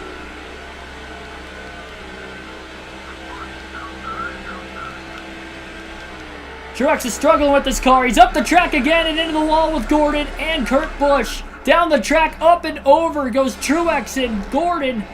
Big wreck. Edwards gets swiped out. They were 3 wide going into the corner. Truex didn't realize they were 3 wide. And that's what caused that accident. He knew Gordon was there, but he didn't realize that Gordon had the 97 above him as well. And a big wreck in turns 3 and 4 will bring out yet another caution tonight. Ay, ay, ay. We've got some cars pitting. Probably those who have damage, I'd have to assume, are probably pitting right now. And Truex can't pit for fuel or tires being involved in the accident. Oh, I can't believe I did that. That's not what I wanted to do, holding up the leaders. Let's have them get in a wreck.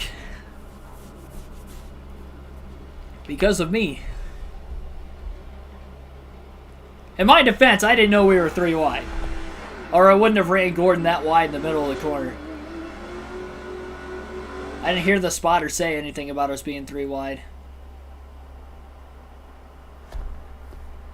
Lucky I didn't DNF. I'd almost be alright if the race ended right now, to be completely honest. Green flag back in the air. Kenseth will restart in the lead. We'll see if we get any debris cautions.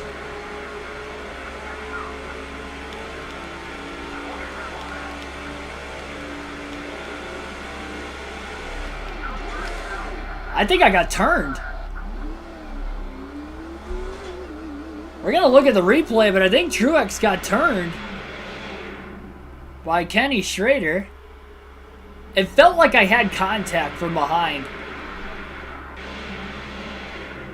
I don't know if he hit the apron prior to the spin. That'll be another caution late in this race.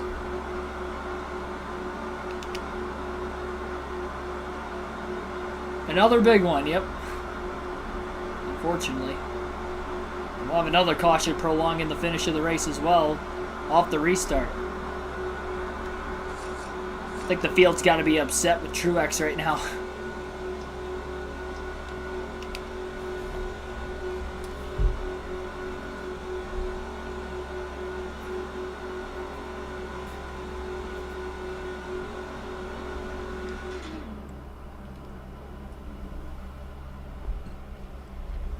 I mean, Truex didn't block Schrader that time. Schrader just kind of ran through him. And Truex had actually gotten in a wreck with Schrader earlier, so I think Kenny Schrader might have been a rival. Hence him turning Truex on the restart. Didn't even realize that was the car behind us. Green flag going to be back in the air again following another caution. Yeah, Schrader is a rival, so Kenny Schrader turned Martin Truex Jr. That's what caused that accident.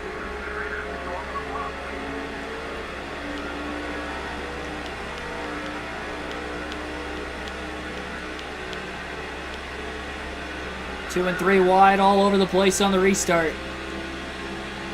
You get a caution that Truex isn't involved in, he could pit for fuel or tires. Otherwise, he's going to have to make a green flag stop at some point today. Might bring out another caution. Oh, boy.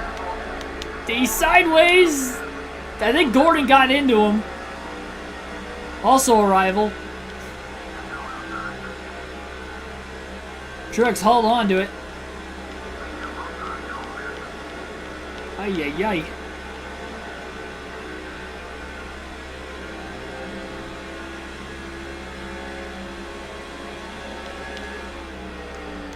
Oh, this car is... Hey, there's... Oh, caution! And Truex ran it over. Oh, my goodness. Somebody hit the debris, and it came off of Tony Stewart's number 20. So somebody, I think Boris said, towards the back, hit the debris. No, it wasn't Boris said. Somebody hit the debris and ricocheted to the outside, and that's how Truex ran it over. But that was not an accident or a caution caused by Truex, so he can pit for 4 tires now.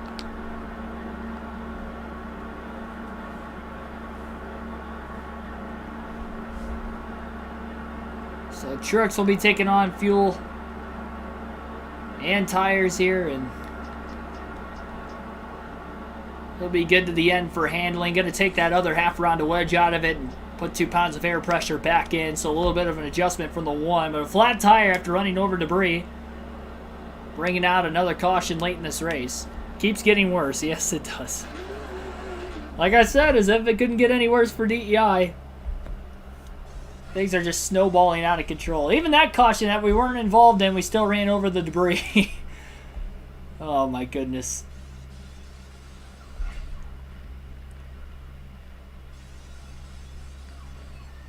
I have no clue exactly how many cautions we have anymore. I'd have to imagine it's more than any other cup race we've had this season. And we might have set the NASCAR 06 record for more than 13 cautions in a race on this game on the channel.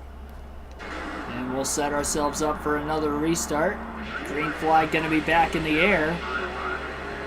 And we'll try it again. Truex is 2 laps down in 34th. I'm not sure what position he could get up to. I think 24th is as high as he could finish in this race, so he does have spots worth trying to get. Start feels almost a little too edgy on the restart. I think I might have loosened it up too much. Might change that if we get another caution. Tony Stewart to the bottom of the racetrack trying to get around the one of Truex. Not going to be able to that time. Truex stays in front of him off turn 4. Pass on John Andretti was for position for Truex. He's got a rival, Kenny Schrader.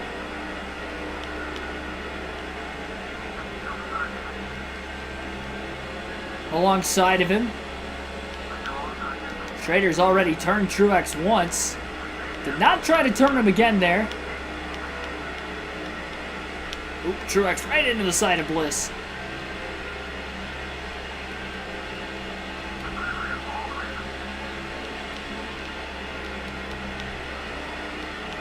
The next question is, will this race stay green to the end? Jamie McMurray has just taken the lead in the Coca-Cola 600 off turn 2. May have an upset winner today.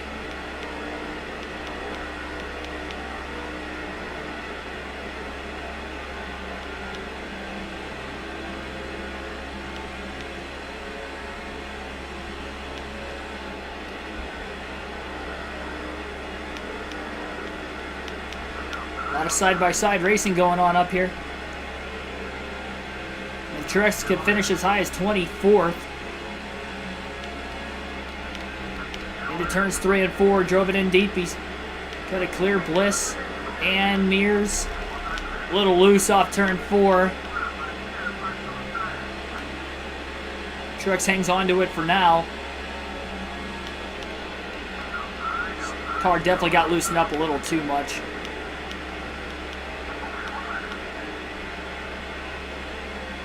But he's making his way through traffic for now.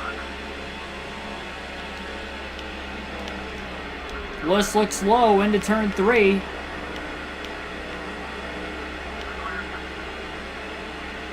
Truex up to 29th.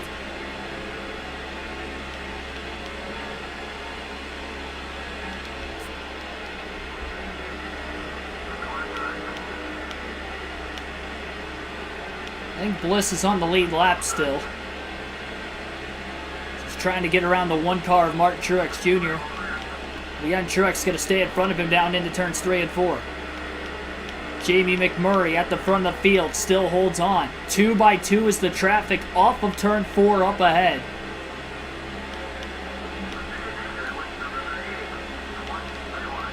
Little stack up going into turn 1.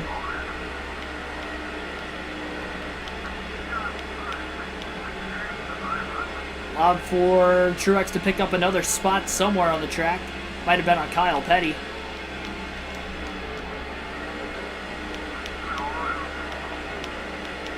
Truex's car very, very loose. But he's still picking up spots and is up to 27th. He's got a couple more that he could still gain.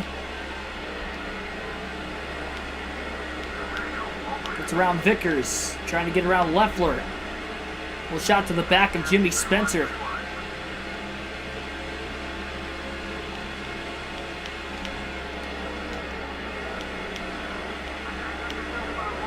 Truex a bit loose.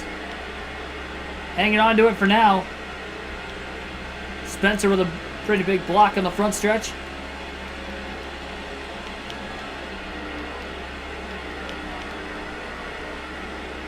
Field stacking up all of a sudden. Truex dives underneath Jimmy Spencer. Now for position. Truex may actually be able to get one of his laps back.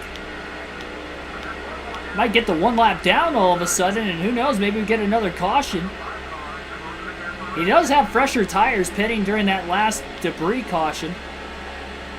I didn't think he had enough of his car left intact that he actually had enough speed to even drive this far up through the pack following the restart. Even though the car's edgy. Loose as fast if he can hold on to it.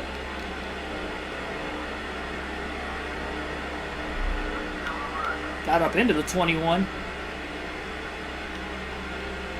Little bump and run move.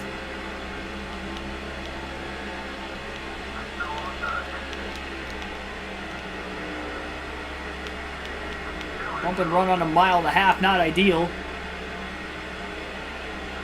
Cleared him though. Trying to side draft Jimmy Johnson.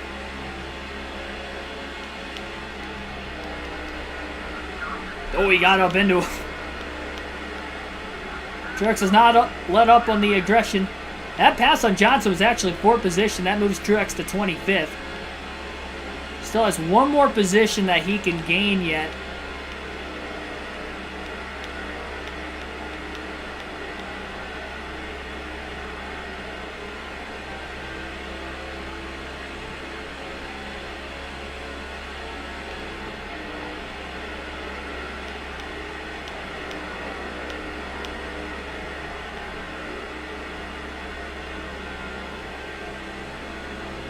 Wonder if Scott Wimmer in the 22 car may be that position.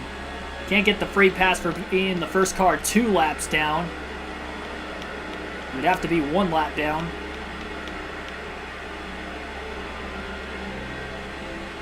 Truex looks low. Trying to get to the inside of Wimmer. Didn't quite work out for him there.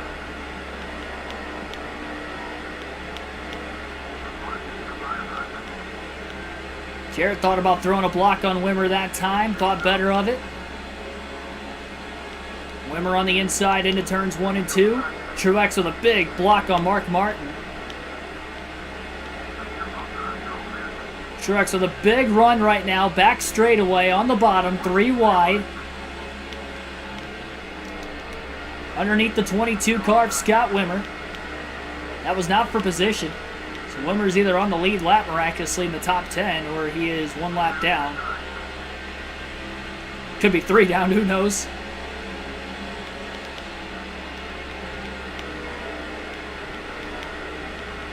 Ryan Newman all over the back of Martin Truex Jr. now.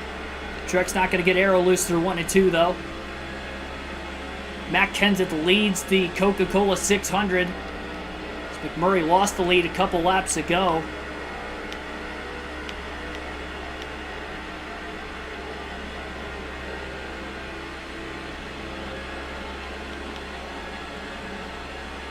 Truex was 3 laps down at one point, now only 2 down. And may, you never know, have a shot at getting another lap back. Not sure that he'd have enough laps left if we get another caution immediately after the fact that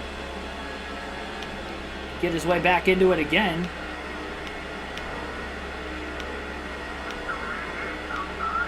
Drives to the inside of Dale Jarrett off turn 4.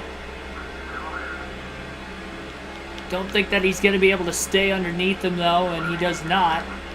Into turns 1 and 2. Never mind, I guess he does. I thought Jarrett was going to be more aggressive trying to block Truex, but I guess he wasn't.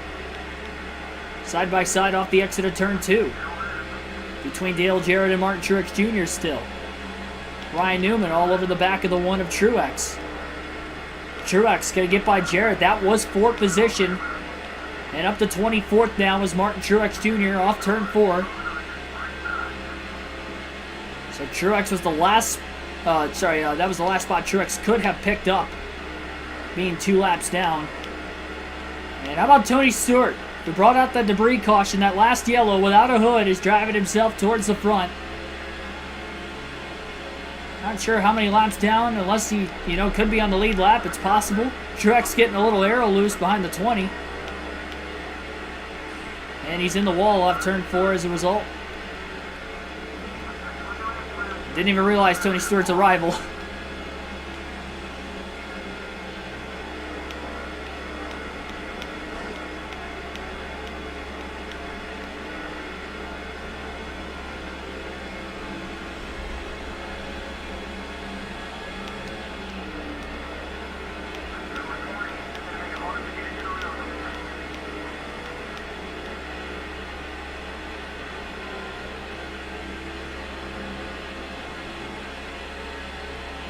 Murray kind of holding up Kurt Busch in a battle for 3rd right now. Joe Nemechek right behind him. Nemechek, I'm not sure if he's on the lead lap in 5th or if he is the first car 1 lap down.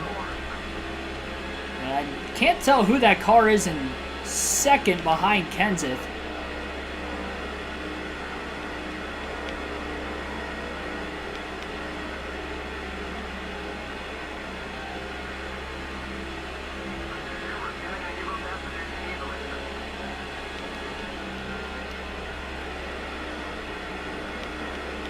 $15 laps to go in the Coca-Cola 600 this time by. Matt Kenseth trying to get his first win of the Cup Series season. And our Do It For Dale Cup Series season.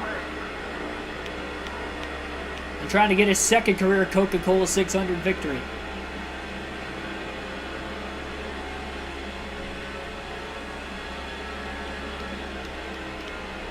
Truex, being as loose as he is starting to tighten up. He's close in line behind the 20 of Stewart. He's actually allowing the 1 car to be able to handle well enough, and he's staying close enough behind Stewart that he is gaining ground on the cars up ahead of him.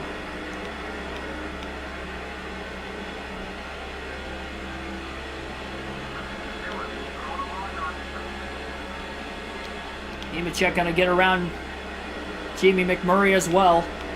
McMurray with a crossover underneath Nemechek. Big run right now for Truex.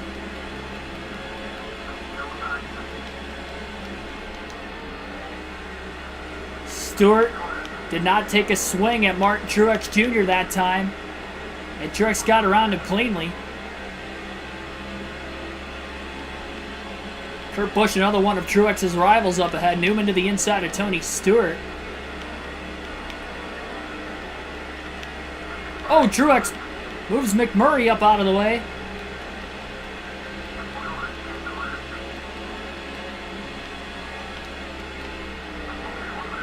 And Truex clears him into 3 and 4. We know McMurray's on the lead lap. Well, we might see the battle for the win even if we're not going to be involved in it. Could you imagine if Truex was on the lead lap right now, even with the damaged car? With those 2 unscheduled pit stops, put him 3 down, and he's back to 2 down. May get one of his laps back by the end of the race.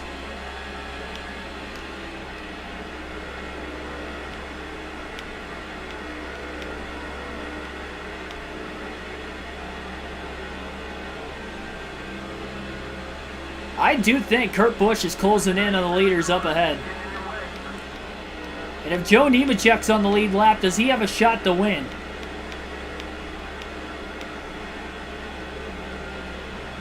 Kurt Busch blocking Nemechek on the back straightaway.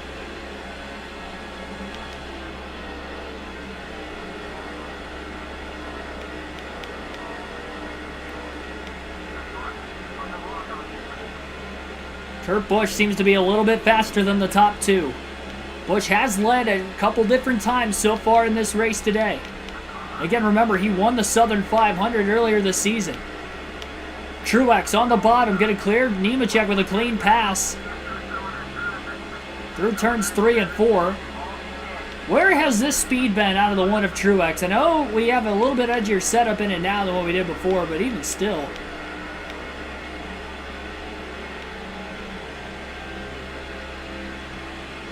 Kurt Busch going to block Truex.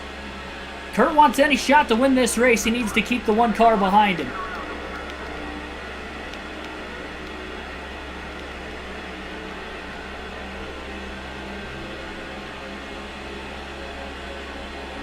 I don't know that Truex exactly wants to get alongside the 97 either. We got underneath him. Kurt ran into the side of him. And that's going to cost him 8 laps to go.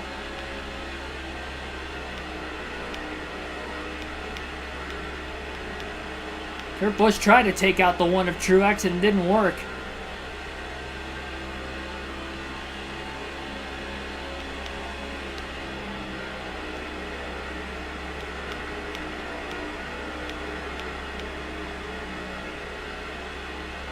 Matt Kenseth, Greg Biffle, the 2 battling for the win right now in the Coca-Cola 600.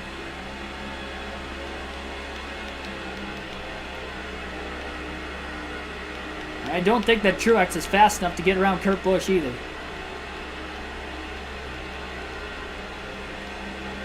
Well, it's a pull away from him. Kurt already tried to wreck Truex once. He may try to wreck him again.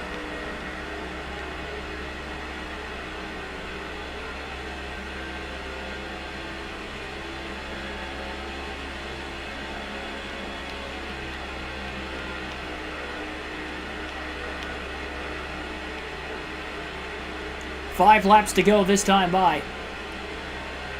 And a battle between Kenseth and Biffle at the front of the field. Nobody else is going to catch him if it stays green to the end. Oh no, Truex got arrow loose through 3 and 4. Nemechek all over the rear corner panel. Big slide. Truex actually never even lifted, just kind of drove right out of it. And now Stewart's going to get him arrow loose. And remember, Stewart's a rival of Truex as well as Kurt Busch. Caution comes out. The race could end at this point. 4 laps to go this time by.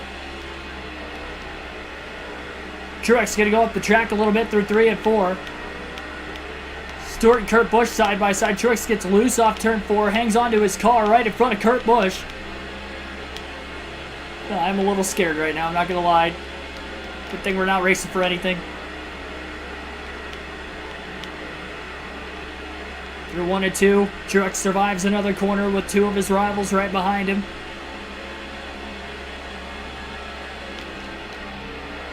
Through 1 and 2. Truex hits his marks.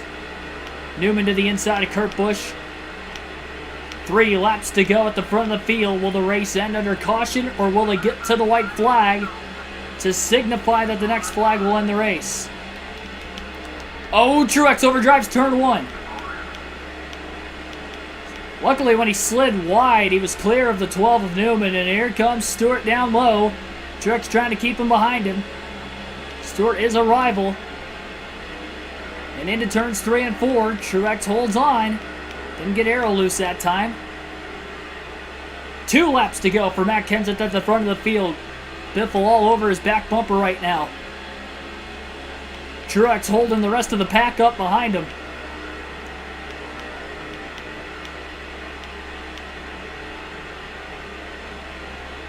And if they make it through 3 and 4, the next flag will be the final lap of the race. The white flag will signify it'll be the final lap of the race.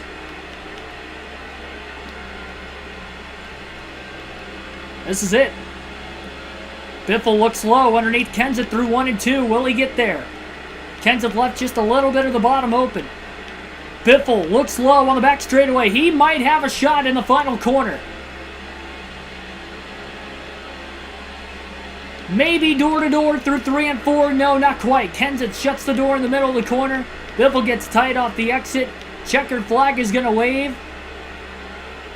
And Matt Kenseth will win the Coca-Cola 600. Greg Biffle put up a fight those final 2 laps, but just was not able to get around him.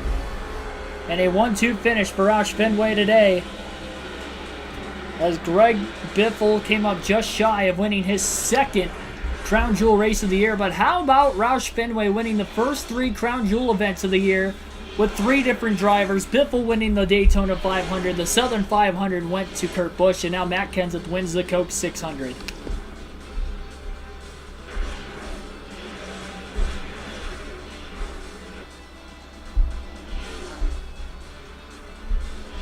Take a look at the rest of the finishing results to tonight's race. Kenseth led 43 laps en route to victory. Oh my goodness, what is going on? Come on. Can we get to the end of the stream, please? I think they're excited about Kenseth winning Coke 600. They got a 1-2 finish for Roush. Biffle led 14 laps today to victory as well. We had a lot of different leaders, 30 lead changes, 13 cautions for 39 caution laps, the most amount of cautions we've had in a Cup race this season, and it's tied for the most cautions we've had in a single race in NASCAR 06. 4 hours and 20 minutes to get through tonight's Coca-Cola 600. And if I'm not mistaken, I believe that makes... Well, no, I guess it's the longest race we've had in NASCAR 06, not the longest race in channel history. That would have been the Talladega Road Course race on NASCAR 05 where we had, like, 50 cautions. I can't remember. I think we had 36. Wasn't it, like, 36 yellows? 32, something like that, 36.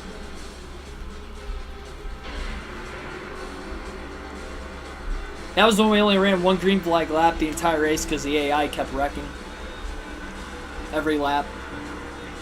1/10 of a second margin of victory, 138.32 miles an hour average race speed. Joel Fork Racing, welcome to the stream. Nice run. Didn't win, but I raced hard. Good battle. Good job. Well, considering I was racing as Dale Jr., I actually DNF'd earlier in the race. But we ran as Truex the rest of the way because he was the only DEI car left, and he was in 12th. We drove him up to 5th, and then we got in a wreck, and then we had to make a couple unscheduled stops, and we ended up finishing 2 laps down in 24th. Old Spice, NASCAR 05, longest race. I don't know if it actually timed in at that, though, on, like, actual time, because I DNF'd in that race, if I remember right. And I know I didn't make it to the end. It would have been if I could have ran the full one. We'll look at the finishing results anyway. Tony Stewart finished in 3rd. He didn't lead a lap today, but he charged hard at the end there without a hood and all. Ryan Newman ends up finishing 4th, and Joe Nemechek with a surprise top 5 finish today in the Coke 600. Kurt Busch ended up finishing in 6th. Jamie McMurray led some laps late, finished 7th. Jeff Gordon sat on the pole, led 50 laps, finished 8th. Carl Edwards led the most laps today. It was kind of a non-factor those final 100 laps. I don't know what happened, but he ended up falling back, finished in 9th. He led 179 of the 400 laps today, dominating the race. But again, just barely getting that top 10. Mike Bliss is going to round out the top 10, led 1 lap today. Just enough for 5 bonus points, and another great day for Bliss in points this season. He needed it. Had a total of 20 drivers finish on the lead lap. Truex led 54 laps when we were driving as him, finished 24th, 2 laps down. And then Dale Jr., Michael Waltrip, DNF. Waltrip blew an engine at lap 16. And then Dale Jr. flipped and got in a wreck at lap 116, DNF'd. He led 8 laps during green flag pit stops very early in the race. Labonte, Meal, DNF, so 1, 2... It looks like only 5 drivers DNF'd in the Coke 600 today, despite the fact that we had 13 cautions and the fact it was a 600-mile race. Daniel Brooks, welcome to the stream. Missed the whole race, didn't I? Unfortunately, yes. All 4 hours and 20 minutes of it. Well, the next race for the Cup Series will be at Dover, and I believe that won't be coming until next week. I will be streaming NASCAR 06 tomorrow on the channel, but it is going to be a Busch Series race at the Lowe's Motor Speedway. So at Charlotte tomorrow will be the next race on the channel. Let me check the community tab real quick to see what time that stream starts.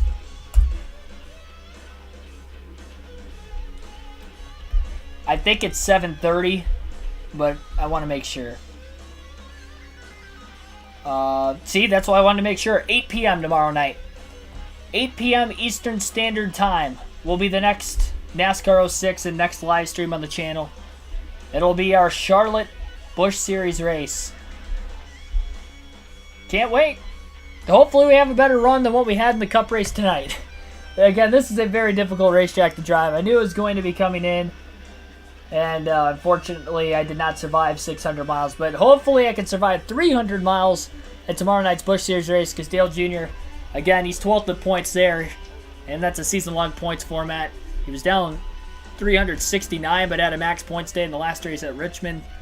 Getting the win, leading the most laps.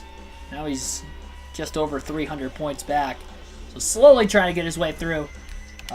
Tonight, though, he led by 11 points going in over Carl Edwards. Carl Edwards will take the points lead back again today with a 9th place finish of his own. Dale Jr. will fall out of the points lead to 2nd, 92 points out of 1st. Tony Stewart would finish 3rd in the Coke 600 today, is 3rd in points, only 4 behind Jr. for 2nd. Top 10 make the chase at the end of the regular season off of points alone. Ryan Newman has the last spot right now by 5 points over Mike Bliss, despite the fact that Bliss had a top 10 tonight, but Ryan Newman did as well. Just barely outscored him. And I think Newman came in like 5 points behind Bliss, so they had a 5-point swing. Harvick not all that far behind, despite not a great performance today. Rusty Wallace didn't run so hot as well as Kyle Busch, even though early in the race they were both in the top 10. Harvick actually led laps at one point early in the race as well. Those guys kind of faltered. Truex still 17th in points, so he didn't lose any spots despite a 24th place finish, but he definitely loses interval time to Newman and Bliss, who had top 10s today. Tough break. Truex had the capability of having a good run. Michael Waltrip, 26th in points. He had fallen back 5 spots in the standings after today's race, from 21st to 26th with that last place finish and no laps led, blowing an engine at lap 16. So the likelihood that he can make the chase slim to none. Even Truex is going to have a pretty big uphill climb. Still 14 races to go, though, until the chase starts. Thank you for everybody watching.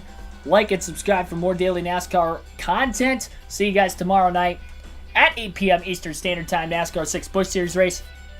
Next live race commentary live stream will be on Saturday night of the Truck Series race at Knoxville. I will be doing live commentary for the heat races and the main event race that night, with the heat races starting at 7 p.m. Eastern Standard Time, the main event at 9 p.m. So that will be the next live race commentary live stream on the channel.